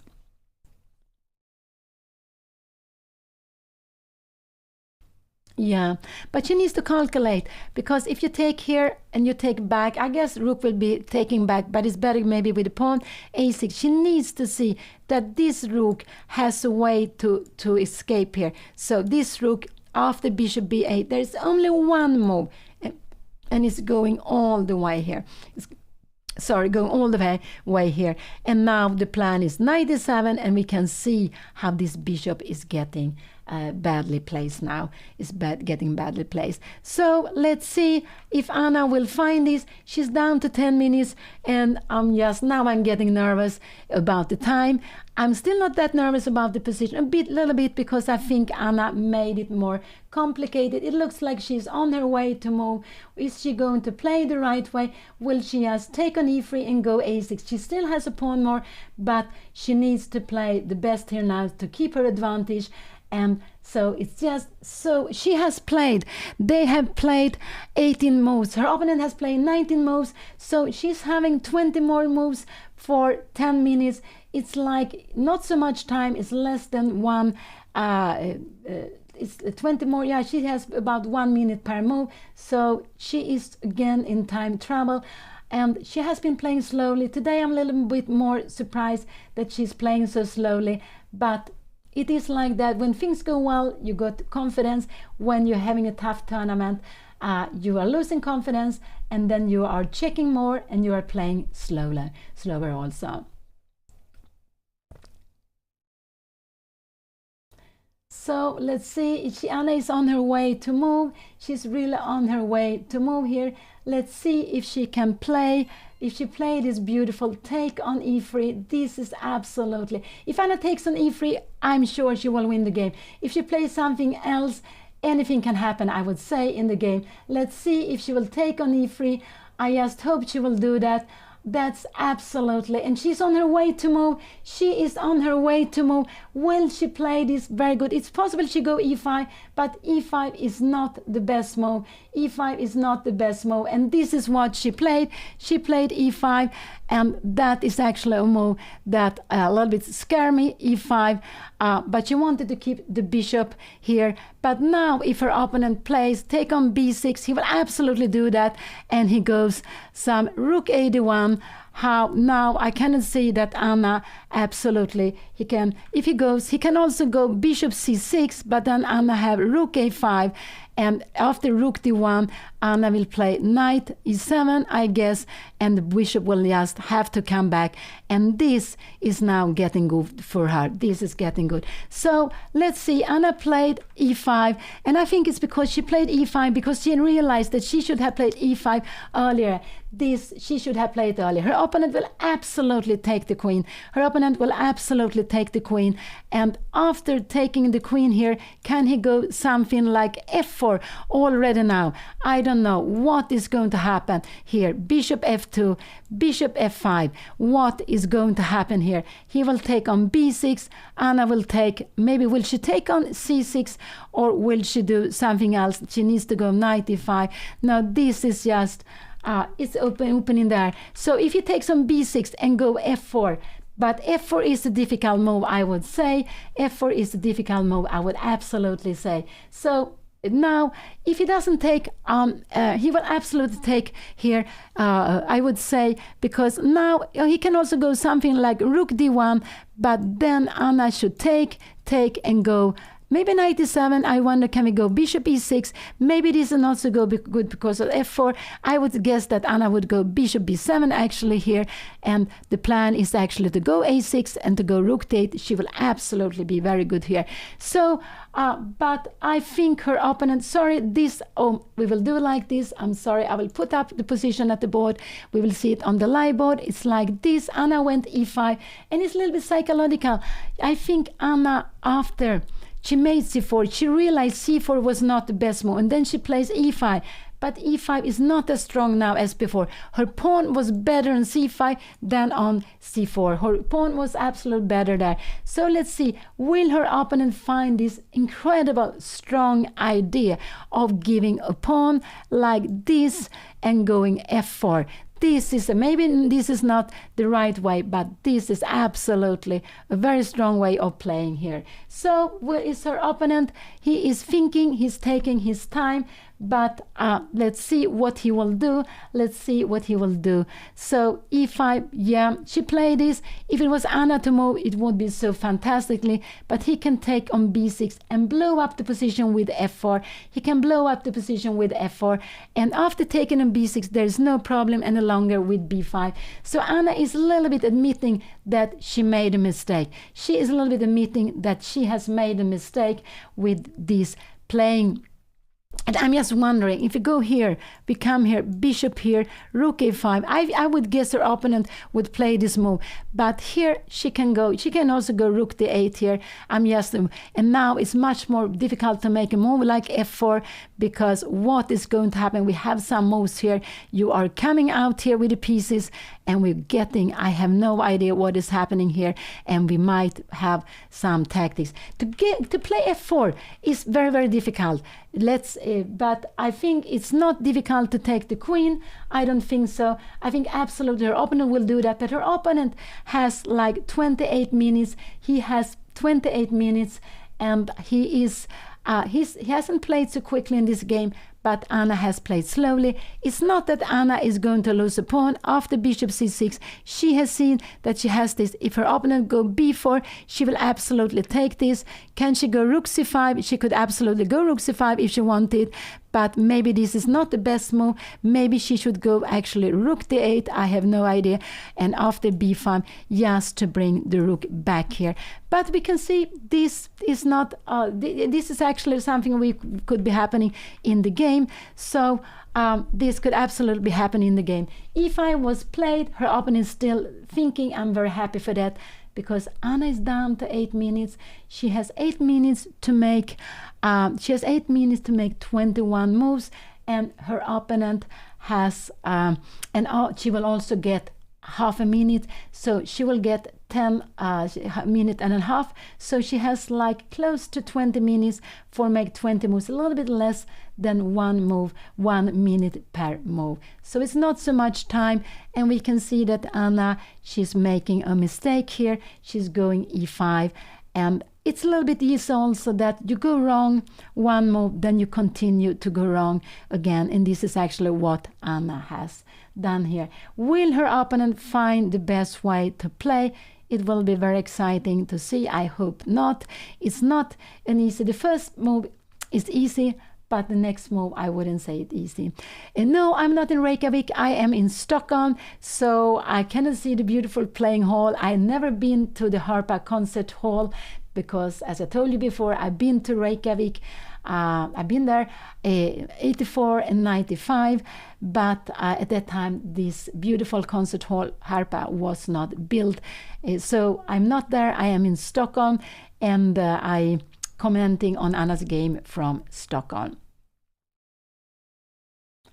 Yes, I enjoy commenting Anna's game, but of course it's nervous to see her playing, and also with the time and everything. But of course, it's a part of chess. Let's see, has her opponent played? No, he's thinking still, but I'm sure he will take on b6. I'm sure he will take on b6, absolutely. And I think that this is what I expect her opponent to play here, and then to go b4, because here Anna only have this move, taking on passant is very important. We have this move. It's only possible to make this move when you go 2 steps in a row. If the pawn was on b3, no, you couldn't do it by here. And now you have a big threat of b4, so we can go knight d7, we can go, but probably rook d8 is a good move. And if you bring you in your rook here to d1 somewhere, maybe we should go d4. And it's good to have, we can also play, because maybe this knight is good here on g6, keeping an eye on f4. So this could absolutely be possible to be seen on the board. Let's see what he will play. But he took on b6. He took on b6. This was the best move. Now he doesn't have any problems more with a bishop. He took on b6. This was absolutely the best move he played. And I think he could go bishop c6. He could go rook a d1. Both of them are good. If he go rook a d1, Anna cannot go rook d8 because we will have bishop takes c4, and Anna will win back a pawn, because if you take here, we will lose a whole rook. So I would expect him to go in this position, to go rook a d1. I will absolutely expect him to go rook a d1. And here, what is Anna going to do? There is actually a way of playing h5 here, but this is not possible to play. I guess she will go bishop b7 in a position like this, and here her opponent has to go f4, and this is just very, very difficult to do. But the problem is that Anna after f4 would love to defend this rook pawn with the rook to e8, but it's not possible. This bishop is now very strongly placed here, so she cannot do that. So she played this position. We have this on the board. What will her opponent play? I guess we will see rook to d1, or maybe bishop c6. This is what I'm expecting. f4 is a very good move, but I would say that this is difficult. So white is ready to blow up the position. White is ready to try to give. So I'm just wondering here, and if you go bishop f4, we will need maybe rook b8, or shall we go knight d5? This, how can we actually, and now bishop f5. Oh, this is so difficult. This is so difficult to play. We have here, and we can see that you also have a pawn here. I think this is just getting crazy. I'm not sure who is going to be better. Maybe black is better, but it's not the same as it was before. It's not the same as it was before. So her opponent took on b6. Anna took back. This was a good move to take the queen. Anna took back, and now Anna is if white plays the best, it's about an equal position. I would say it's not so easy to find the best moves, but if he will do that, I would say he will play brilliantly here with white if he finds the best plan, and he can put more pressure on d5. Anna would wish this pawn to be in c5. That would have been better, but even that would have, with the pawn on c5, she would have been so much better. With the pawn on c5, it had gone one step too much. It has gone one step too much. So let's see what her opponent's doing, and we can see that Anna realized, I think she understands, maybe she understands she has gone wrong, that she had a bigger advantage before. I think so. I don't know if she can see that her opponent can blow up the position with this incredible strong pawn sacrifice f4. Let's see what he will do, but I would guess he will go for some forcing moves, and this is a forcing move, and b4, because here he will get an extra pawn here, and now he's actually threatening to, and now here Anna can go bishop e6, but after bishop e6 we sometimes have f4, we have this, and bishop e6 is actually a very natural move, but it's not so good move. She needs to go here. I don't know what is happening after f4. Now we have rook c5, bishop b5, and what we have knight to f4. Yeah, this is absolute. So rook d8 is the best move, but this is not so easy to see.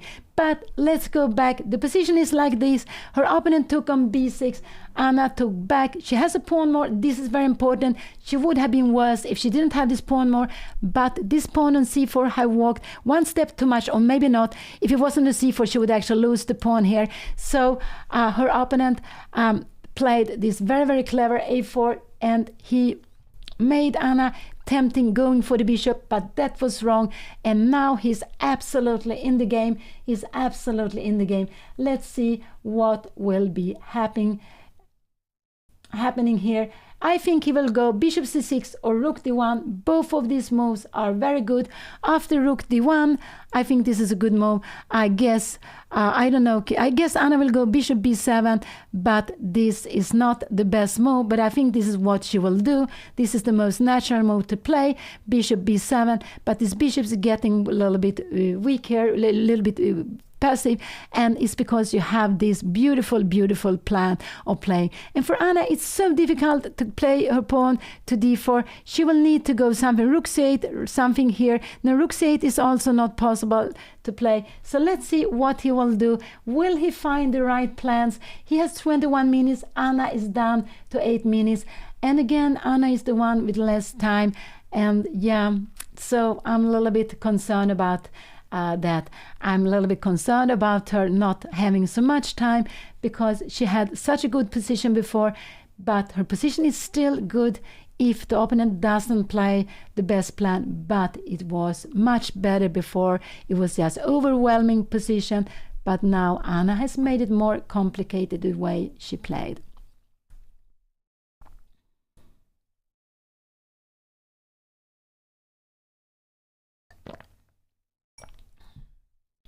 So Anna is playing this 7th round in Reykjavik Open. There are only 3 more games to go, 7, 8, 9, today, tomorrow, and on Thursday.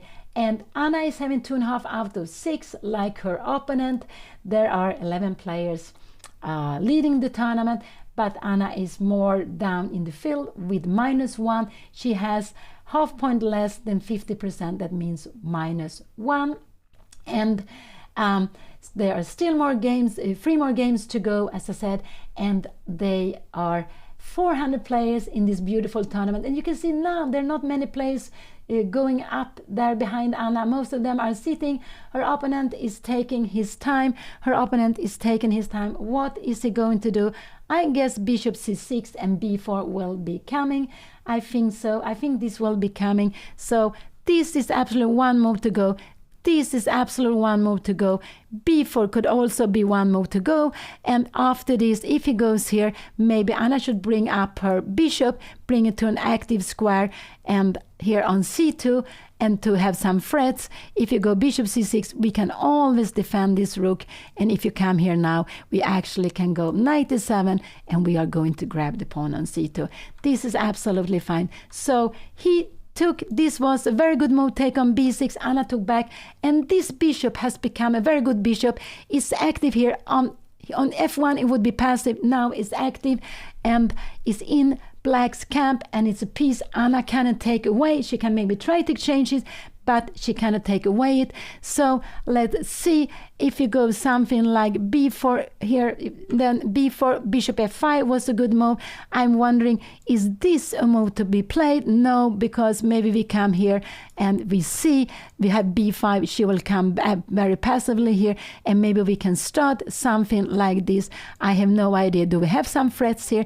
Maybe not. We will go rook d6, and we are going to grab the pawn. If you come here, maybe we will go bishop a6, b7, and we are absolutely going to win this pawn sooner or later. Absolutely, I believe so.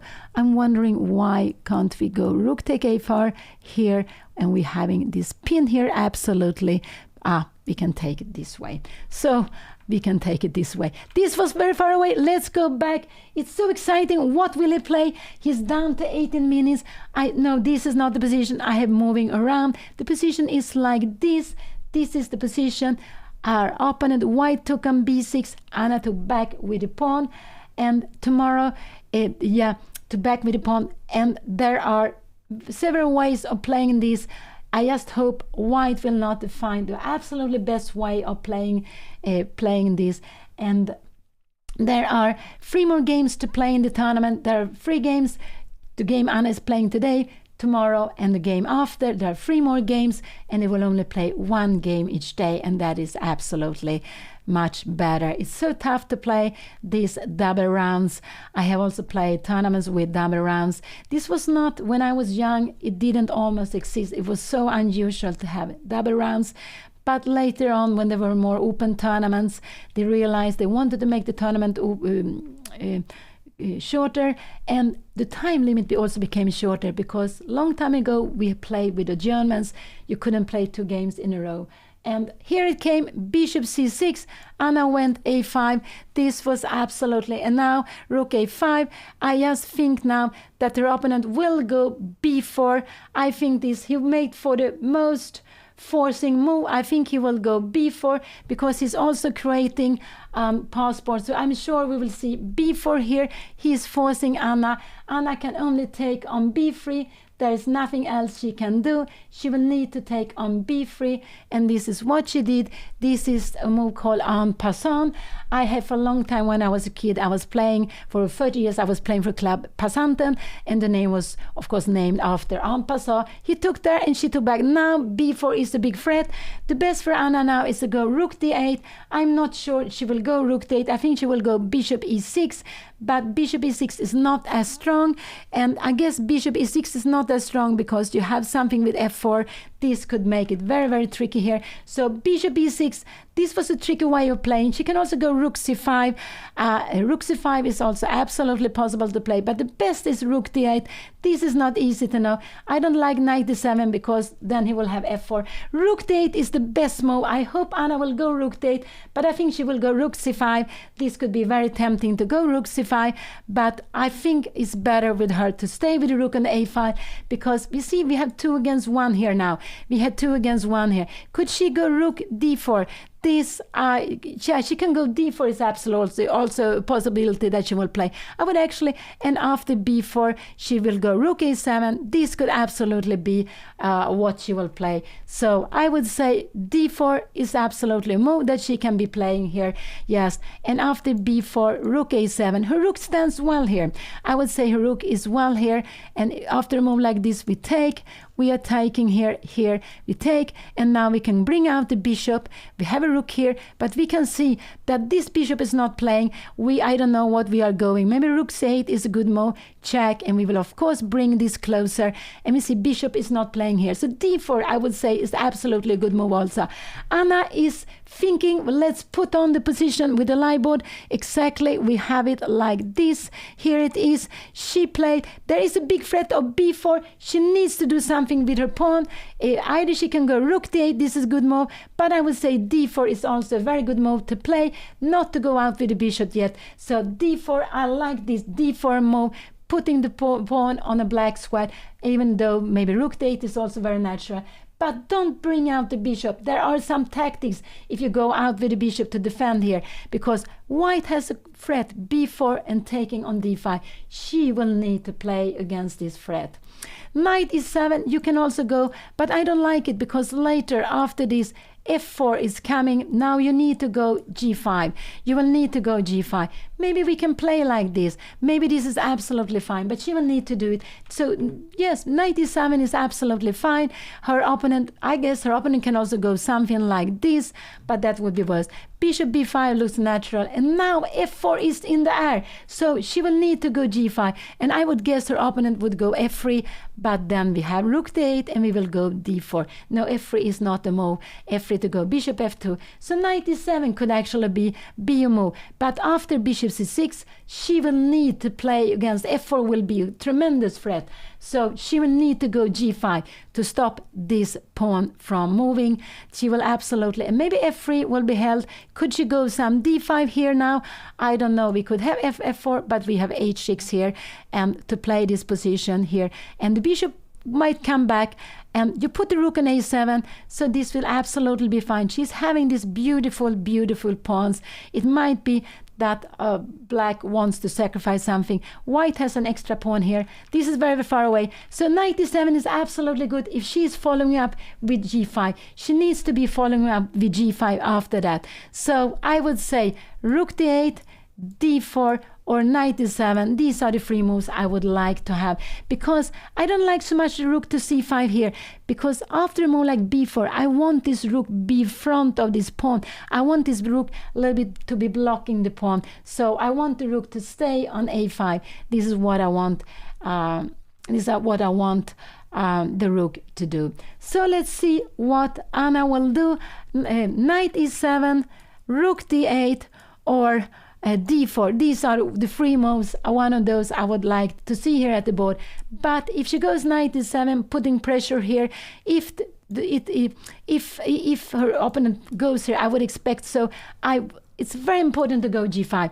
Very, very important, because in this position, white is having f4 as a threat. And if you go e4, we can see how this bishop, which is passive, will come back to the game. So this is very, very important. Anna is just, again, spending lots of time. She's spending time, and it's like there's so many critical moments. She has been playing slowly, and it's a little bit like only when she's forced to play, she's playing. And this is a danger that she is going to get into problems because of time, and that she will find good moves, but because of time she will go wrong. So yes, move. She's on her way to move. She's on her way to move. What will she play here? What will she do? It's so exciting. It's so exciting. Will she find one of these, I would say, three good moves? Not out with the bishop, but she went out with the bishop, and this is a mistake. This is a mistake.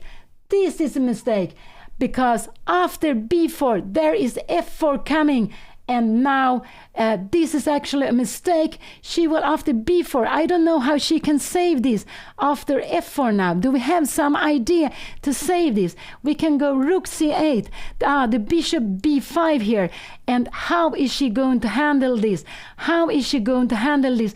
This is not better for her any longer. So bishop e6 was a mistake, because she's going into a pin. She is going into a pin. So I'm a little bit sad that she played this move, because after f4, this is the played here. So bishop e6 was not the best move. She is not having an advantage any longer. She needed to play something else. She needed to go d4, rook d8, but keep the bishop here, because she was not allowed to put this in the pin. Now her opponent always can go f4, because you cannot take it back. She needs to go king f7 to defend it. Let's say we play a little slow move. Now we can play knight d7, bishop b5, and we can go knight f5, kicking here. This would absolutely be fine. So this is a possibility after f4. But the problem here now, after f4, yes, we can kick this like this, bishop b5, but we don't have time for knight f5, because the bishop is defended. And you can even go here, putting threats here. This is getting very bad. So bishop e6 was, yes, not so good move. What did her opponent play? What did he play? He hasn't played yet. He hasn't played. Anna played knight e7. I'm sorry. No, Anna played bishop e6, defending. She wanted to develop the piece, but the bishop is not on the right square here. It's not on the right square here. So I'm very scared of f4. I'm very scared of f4. After f4, yes, maybe bishop c4 here now. Bishop b5. Maybe can she go d4 here? What will happen? But we have b4, and we see that this can we go something like there, I'm just wondering what is going to happen here. Can she get some advantage here now? Can she get it? Yes, she has bishop d5 with terrible threats here, bishop f1, and what is going to happen here? She can put on an attack here. This is, I have no idea what is going to happen here after bishop, but this is very far away, so it's not end of it. But bishop e6 was not the best move to play. This was not the best. Her opponent has lots of different moves. What would I expect? I expect her opponent to go b4 because it's a threat. I expect him absolutely to go b4, rook a7. He can go rook d1, but that would be a mistake because this rook is so well placed here with the bishop on e6. It's so well placed here. So yeah, and I would say that Anna, because they had played b4, thank you. Rook e7 was played. She played very quickly. Thank you so much. This was expected. And now f4 is such a good move. f4 is such a good move. So this is just very nerve-wracking now for me. After f4, I don't know how Anna is going to keep the advantage. She can come here, bishop b5. She can try to do, can she try? I don't know how she's going try. Now the position is only equal because after a move like e4, bishop f2, her opponent will actually be better. Her opponent will be so much better because these pawns are blocked. You're threatening to take here. We need to go maybe bishop here now, and now you have a5. You will take on b6. You will actually be having very, very big problems here after. I guess we've got rook take b6, rook a b7, and this is just, you will have to give an exchange here, but this is just getting very, very bad after b5. Maybe we can try to save this, but white is having this pawn, and this pawn will probably win the game. So I'm just very, very worried here, very, very worried, because Anna just helped her opponent to play the move he wants to play. So after f4, e4, we can see bishop f2, this bishop is playing. So after f4, f4, no, we have this bishop is playing. We can we go knight e7? No, maybe. And bishop b5. And now how we need to go rook b7. Yeah, this we can play. But all of a sudden, this bishop is playing. You can even go here now, rook b8. And, you know, this a pawn is getting scary. But this is probably the best. This is absolutely the best to play. So if f4 comes now, Anna will need to go e4. I was wondering if f5 is the pawn, but we have knight e7. We have knight e7, and Anna would absolutely be in the game. I was scared of f5, but so f4, e4, and after bishop f2, we have this move. And if you go bishop b6, I wonder, can we play this move? Can we go there? No, we have bishop c5. So, and we need to play here, but what is this? This is actually a bit scary. We have these two pawns. I would say that maybe it's equal, but we have these two pawns and they are marching down. These are blocked. So maybe it's equal, but it's a bit scary to play this. We need to go rook b8 and try to defend this. If you come here, we will try maybe to go something with d4. But this is far away from the game. Has her opponent played? Has her opponent played? No, he hasn't played yet. He hasn't played yet. We have this position. Rook a7 was played.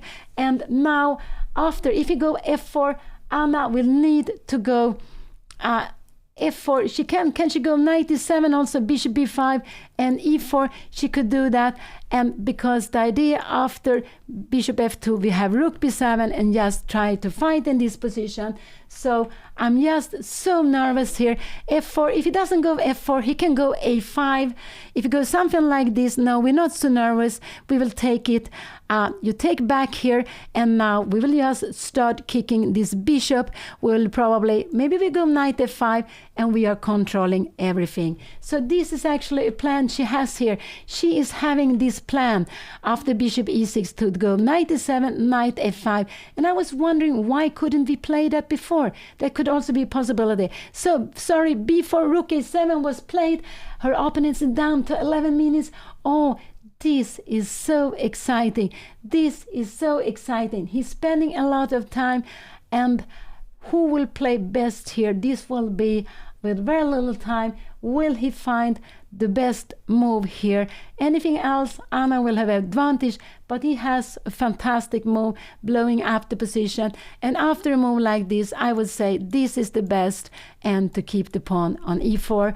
This would be the best, but black would absolutely be here. And now rook b8, white would be better in this position. Even with the pawn up, white is better because these pawns are not moving. They have been moved so far away. So let's see what he will play. I just do hope he doesn't play this strong move, the best move in the position. Anything else, Anna will keep her advantage because she has this beautiful idea. So if he tries to put pressure here on d5, Anna will go knight d7, and she can go knight f5 or g5. She will absolutely stop this opening up. And when you play with the two bishop, you want to open up. We can see that this bishop is hitting the wall. You want it to come. You can also go f3, but then she will stay very stable. She would stay absolutely very stable. Maybe she go rook c8, I don't know. Can we do something like this? And maybe actually we will take away one of the bishops, but there will not be any danger like before. So he only have this moment, and we can say for white that this is a critical moment. White has one chance to really be in the game. White will be better if white finds the best position or not. Will it, or could it be that Anna in a position like this, she needs to go bishop d7? I don't think. And to play a position like this here and f2 take e5, and what will this be? This would absolutely be an equal position to play, and d4, this would be a draw. But I don't ever think Anna will go for this.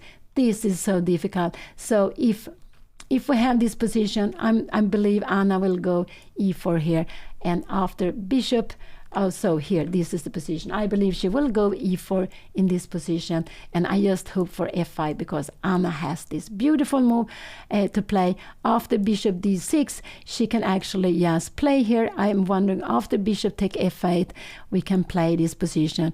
But this again is very, very difficult to value this because we have rook d7, the bishop needs to go away.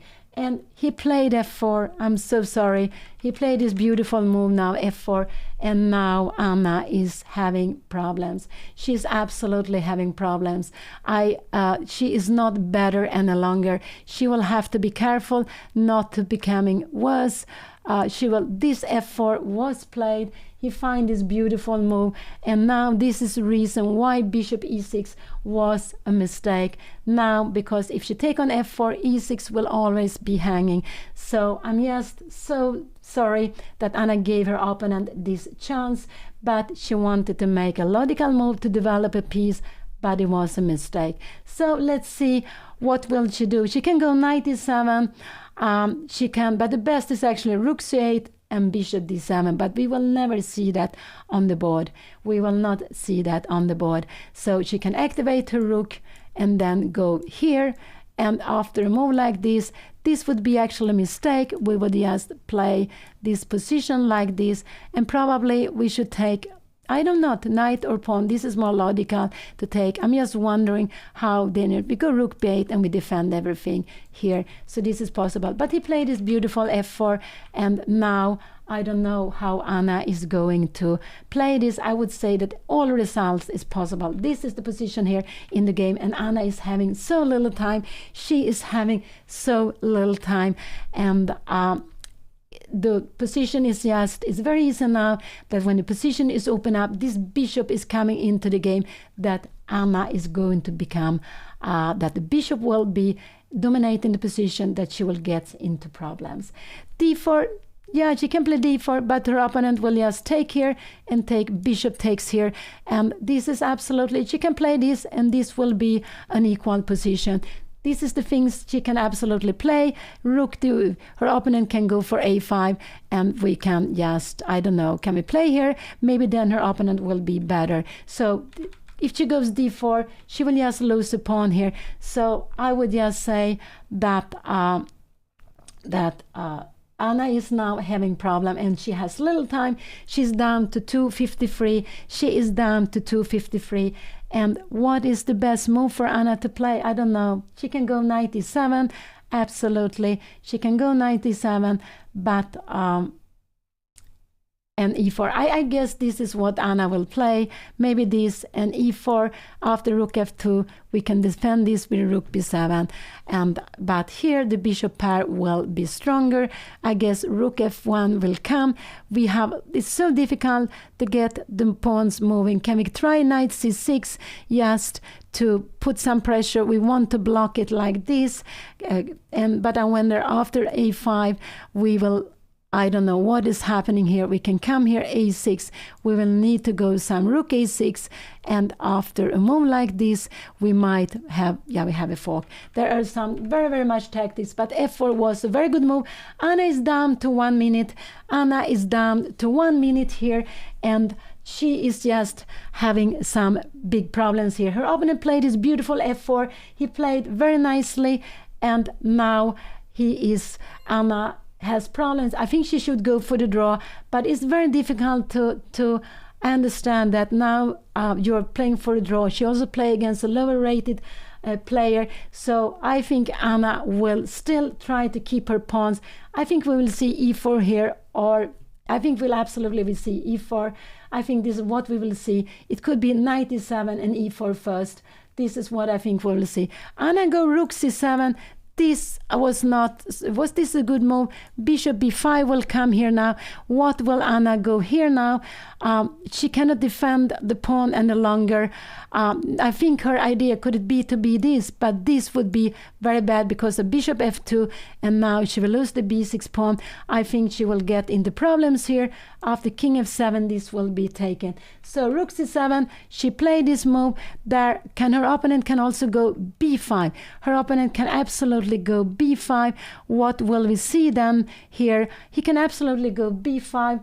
Did he do that? No, he played bishop b5 very quickly. I think that was a good move.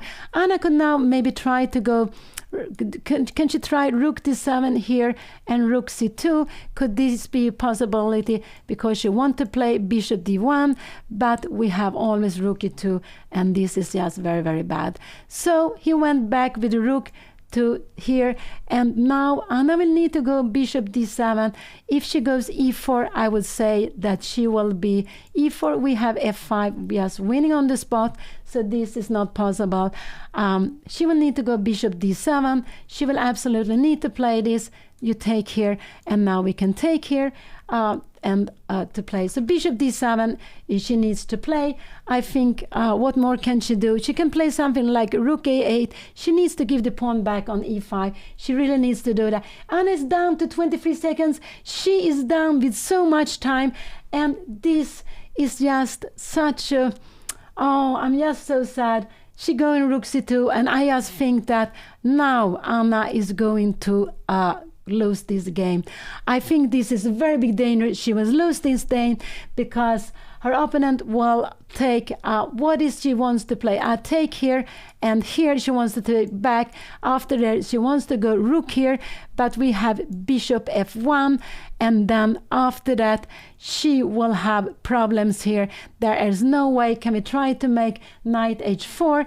We cannot. We wanted to go bishop c4, but she will have big problems here. So because the rook is standing behind, she's trying for some activities. What did her opponent do? He took an e5. Anna took back with the pawn. So she wants to, if the bishop take e5, she wants to, but her opponent can also go bishop d3. He could absolutely also go bishop d3. I hope he do that. This is just less dangerous if he play bishop d3. I guess maybe will Anna go rook b2, but we have bishop e5. I don't know what is happening here, and we have bishop d6. So, and after a move like this, you're taking here, what can we have? We can have rook f2, but we will just come here and king f2. And we see that the rook is just standing perfectly behind, and you will just come back here, and this pawn will just decide the game. So there is a big danger that Anna will actually, I'm so sad to see that she will lose the game. She has lost the control of the position. We have this here. I think her opponent actually will take the pawn on e5. I think he will take the pawn on e5, and this is getting so dangerous for Anna.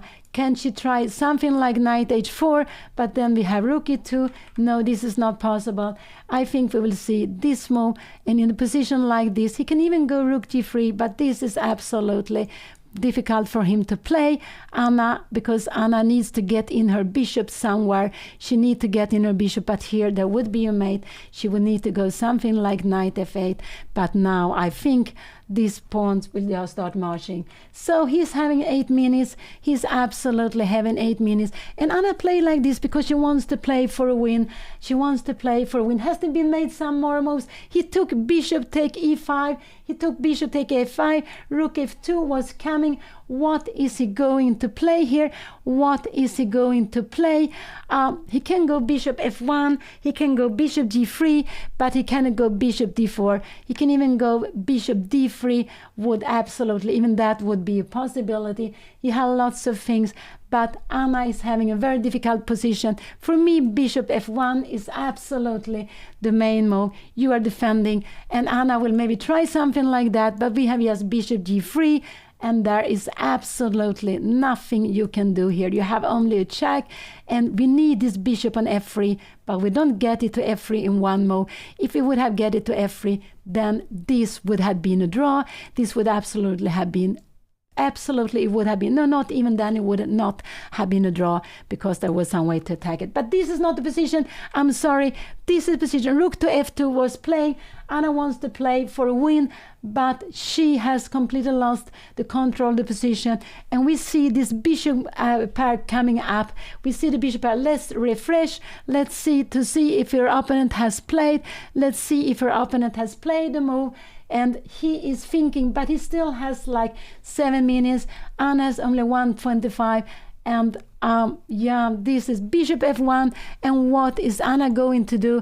I have no idea what he's going to do. She needs to take here, take back. She needs to go, I don't know, bishop d7 or somewhere, maybe king f7 would be, but we have this pawn marching. You take here and we go rook a2, and in a position like this you will absolutely play this. And how are we going to stop these pawns? I have no idea how we can stop the pawn. Maybe something like this and b7. Maybe we can fight in a position like this. Absolutely. It's not finished yet. Let's go back to the board position. So it's not finished yet. So she's still, let's hope it's not absolutely finished. I think bishop f1 is the most natural move, but her opponent can even play this so beautiful move and come here, and there is no time for Anna. She needs to go knight to f8, and this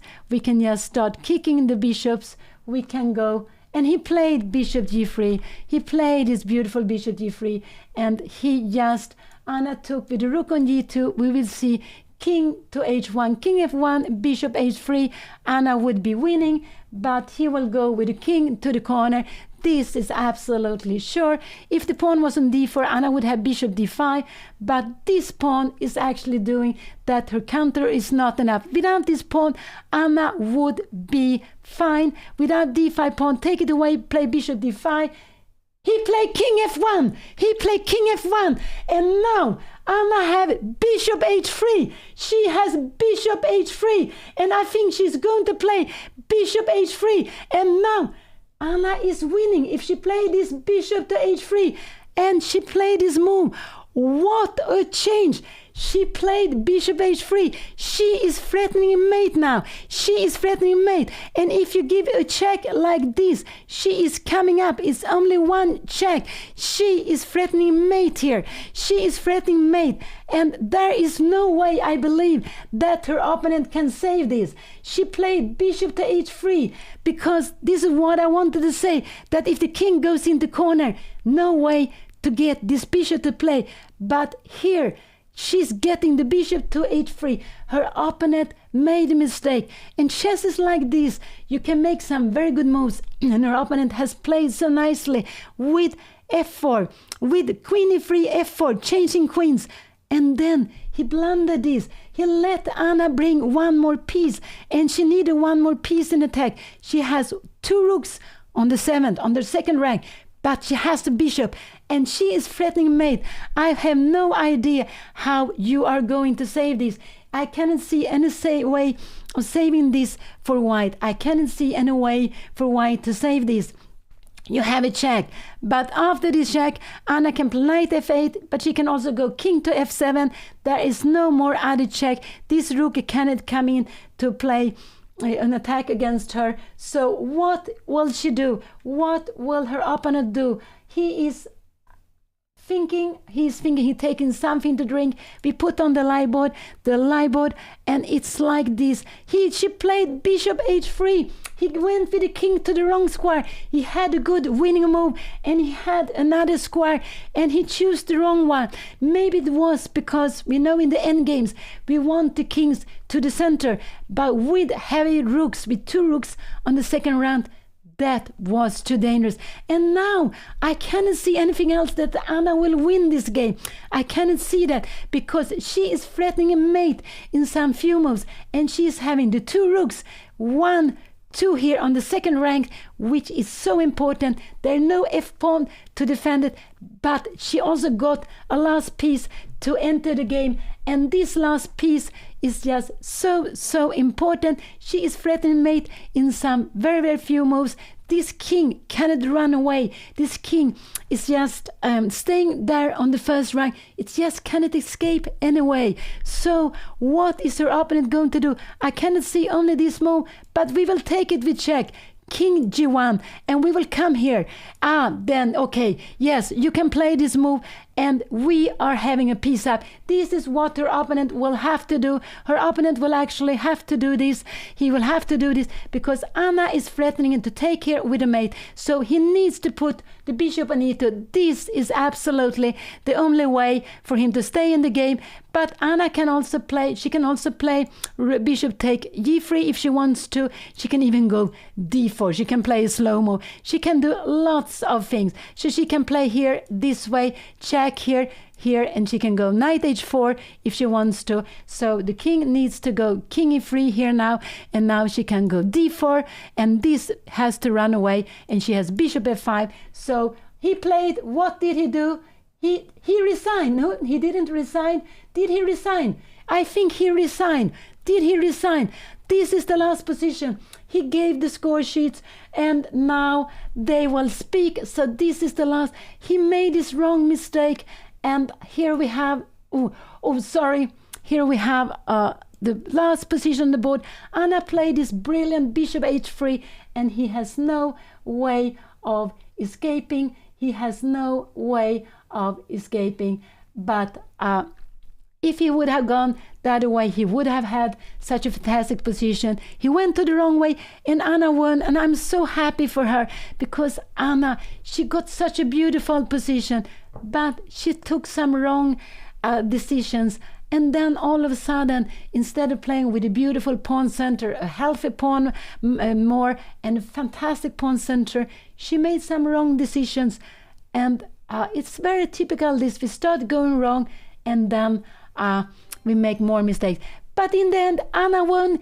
She won with this beautiful bishop h3. Her opponent resigned, and she will be with you at any moment. So Anna is having 3.5 out of the 7 games.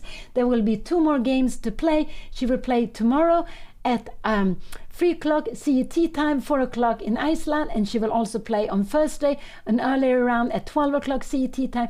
But more than anything, Anna will be here with you at any moment. We can see they are speaking about the game afterwards, and this is something very nice to do. And I think her opponent asked if they can analyze outside, and I think Anna said that she needs to come here. She will come here and to be with you. She will speak about the game. She will speak about everything, what she has done, and I'm sure she realized that she went wrong with some of the moves, and this is the things you see afterwards. But but finally she won, and I'm so happy for her. But I also must say that her opponent finds some very good moves to bring life into the game. And he played this very clever move, a4. He gave Anna a temptation she couldn't say no to. But here we have it. Finally, Anna won. She has 3.5 out of 7. She has 50%. There are 2 more rounds to go, 2 more exciting games to play, and she's standing up. I am going to leave you very, very soon. I will just be here a little bit longer until Anna is coming with you. So yes, please stay a bit longer and Anna will be with you. And this has been so exciting. Wow, I have been so nervous, and some moment I was so sure that Anna could not save this game, but in the end her opponent made a big mistake, and we see how Anna got this winning position. And now, so I will say thank you, bye bye, and Anna will be with you at any moment. Bye bye.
Hello, chat.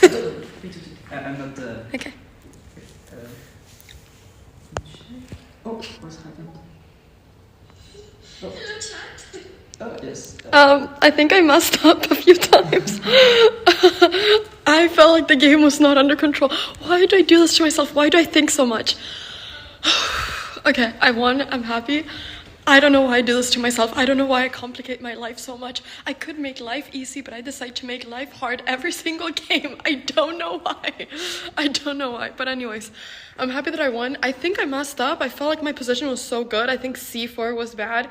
I think bishop e6 was bad. I think I messed up in that position. Maybe even, you know, when I trade queens, it's bad. But those 3 moves, I felt like something is going on here. And then, but then the really big mistake might have been actually going up with my rooks.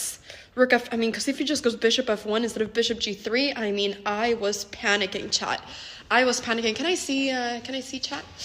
By the way, hello YouTube chat, hello Twitch chat. There's no game without a roller coaster here. There's no game without a roller coaster. Chess wouldn't be chess without it there being a roller coaster.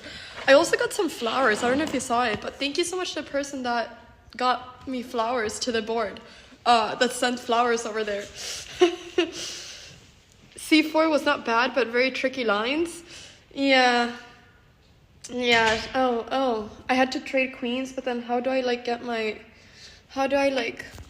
move around? Okay, let me see. Let me look at the game real quick, chat.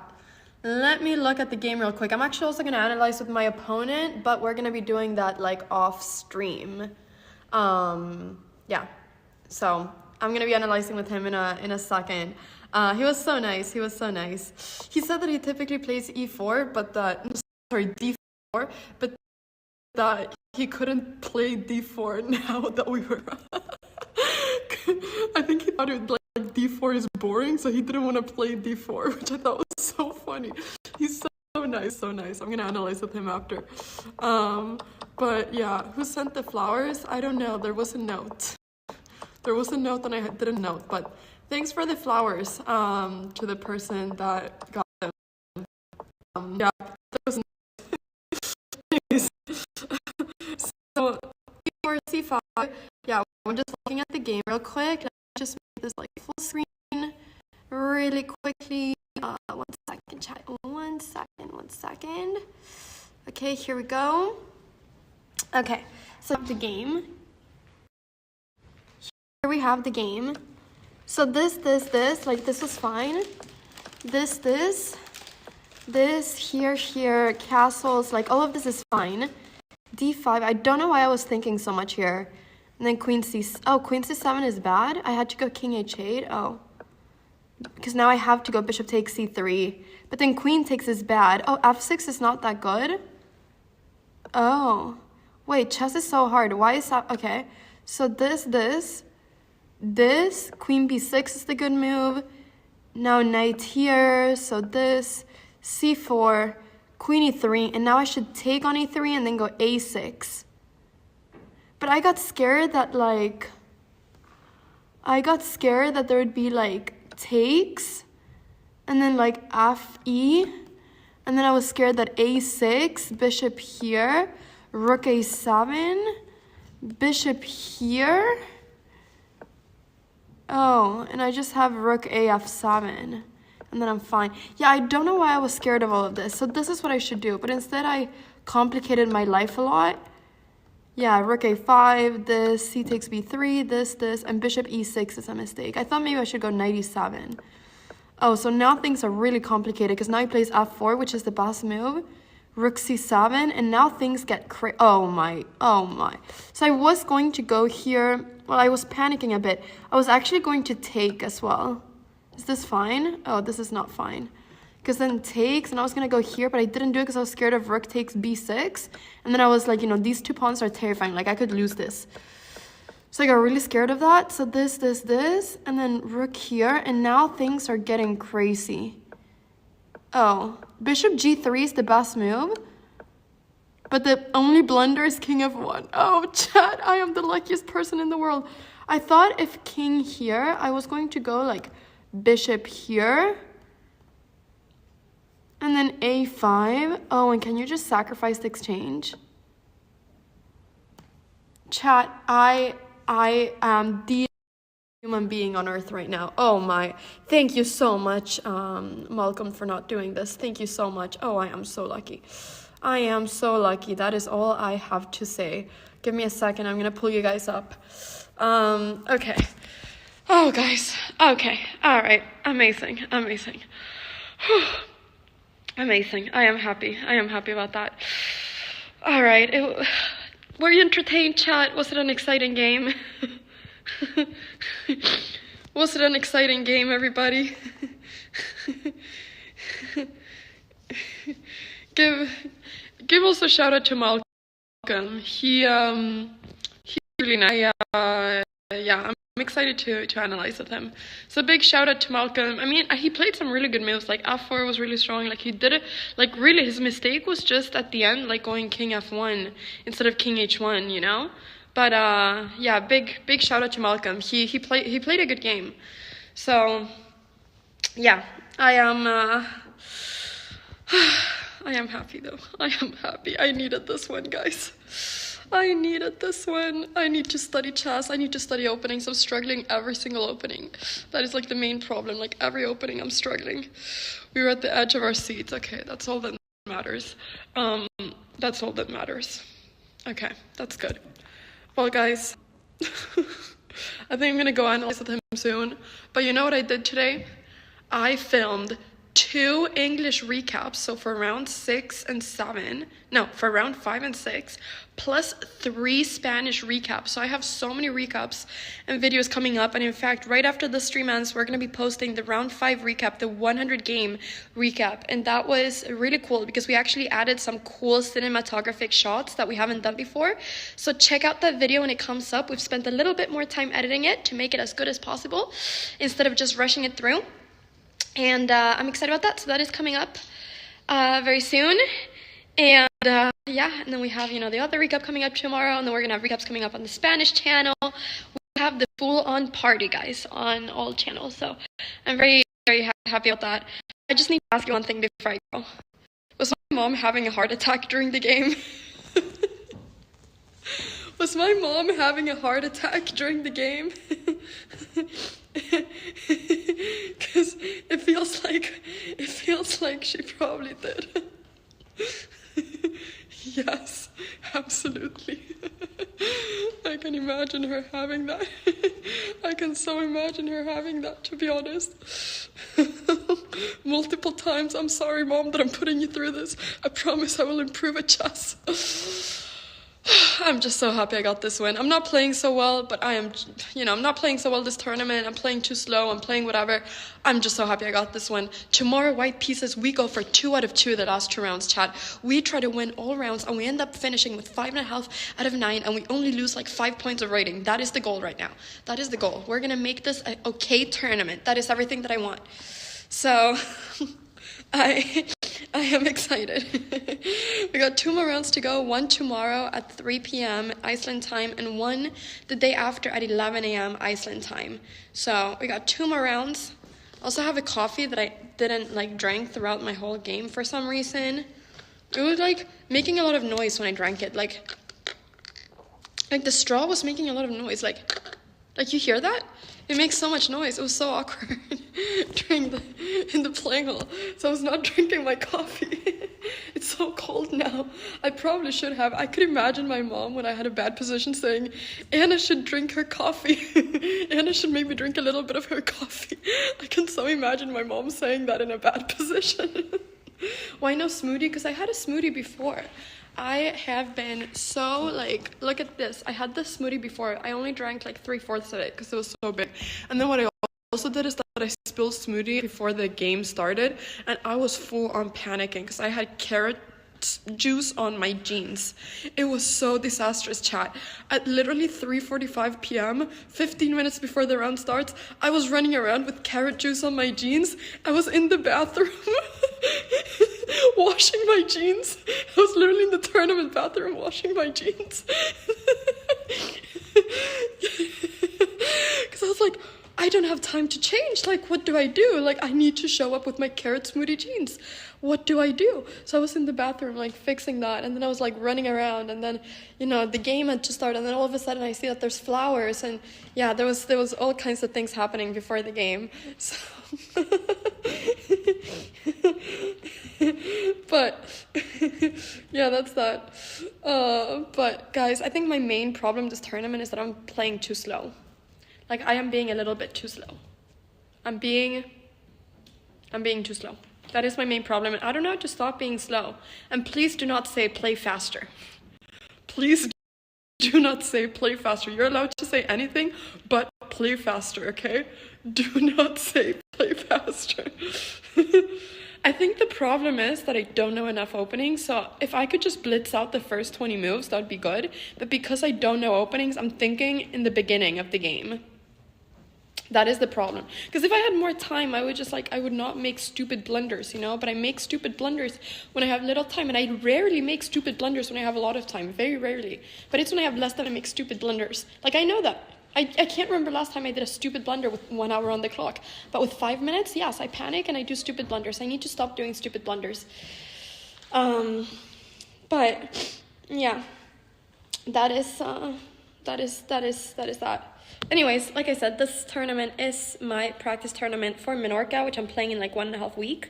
So this is my little practice tournament. I'm getting less rusty for Menorca so that I can have the best tournament of my life in Menorca. So yeah, I'm going to study my openings before Menorca, probably. That's probably what I should do. Or study new openings. I thought actually that he was playing e4 to surprise me, and that's what I realized, that he doesn't know e4. So it's if I play a super crazy Sicilian that's super theoretical, he's not going to know theory. And it was true. He didn't know the theory. So I was really happy about that. So yeah, that is that. All right, people. I am going to say goodbye to all of you because my head hurts from playing chess. And I don't want to leave my opponent waiting. And I want to analyze with him. I feel like that's a nice thing to do, Talk about the game with your opponent. So I'm going to go analyze with my opponent. Once again, big shout out to Malcolm. Super good sport. And yeah, that is that. I think that's that. Ooh. Wait, 1 second.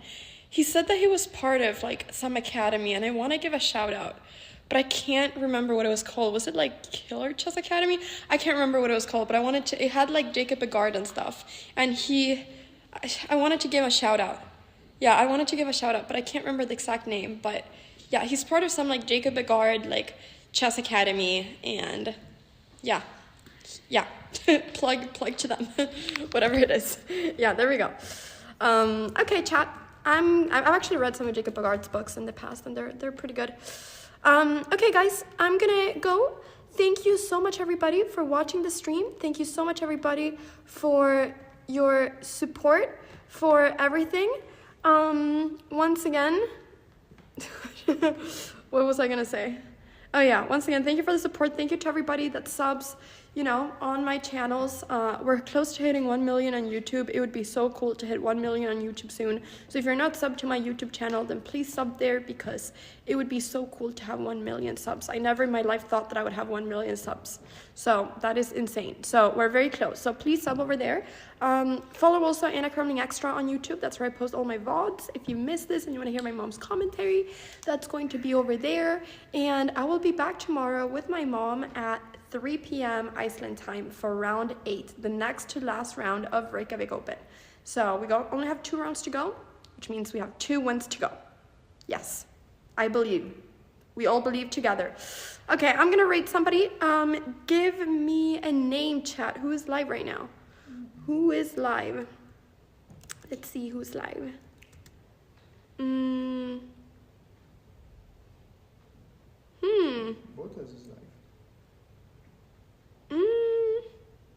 Oh, Dina is playing right now. A really nice game. Okay, I'm gonna raid Dina. I'm gonna raid Dina, actually. Let me raid Dina. Let me do that. There we go. Because she's playing now a really strong opponent. So I'm gonna raid Dina. There we go. Say hi to Dina from me. And yeah, thank you so much, everybody, once again, for hanging out. Thank you so much to mods for helping out over here and in the YouTube chat. Thank you so much to mods. Super appreciate that we are, you know, getting this whole thing working. So thank you so much, mods. Thank you so much to, well, my producer, but I can also say thank you after, but thanks. He's laughing. Okay, yay. And for the pictures as well. He's taking great pictures during the rounds. It's so funny because I keep posting during the games. Thanks to my mom for doing commentary. Thanks to you for watching the streams. And thanks to myself for playing the games. All right. Thanks to my opponent as well for showing up, I guess, and playing. All right, everybody, I'm going to go now. Bye, everyone. Bye, YouTube chat. Bye,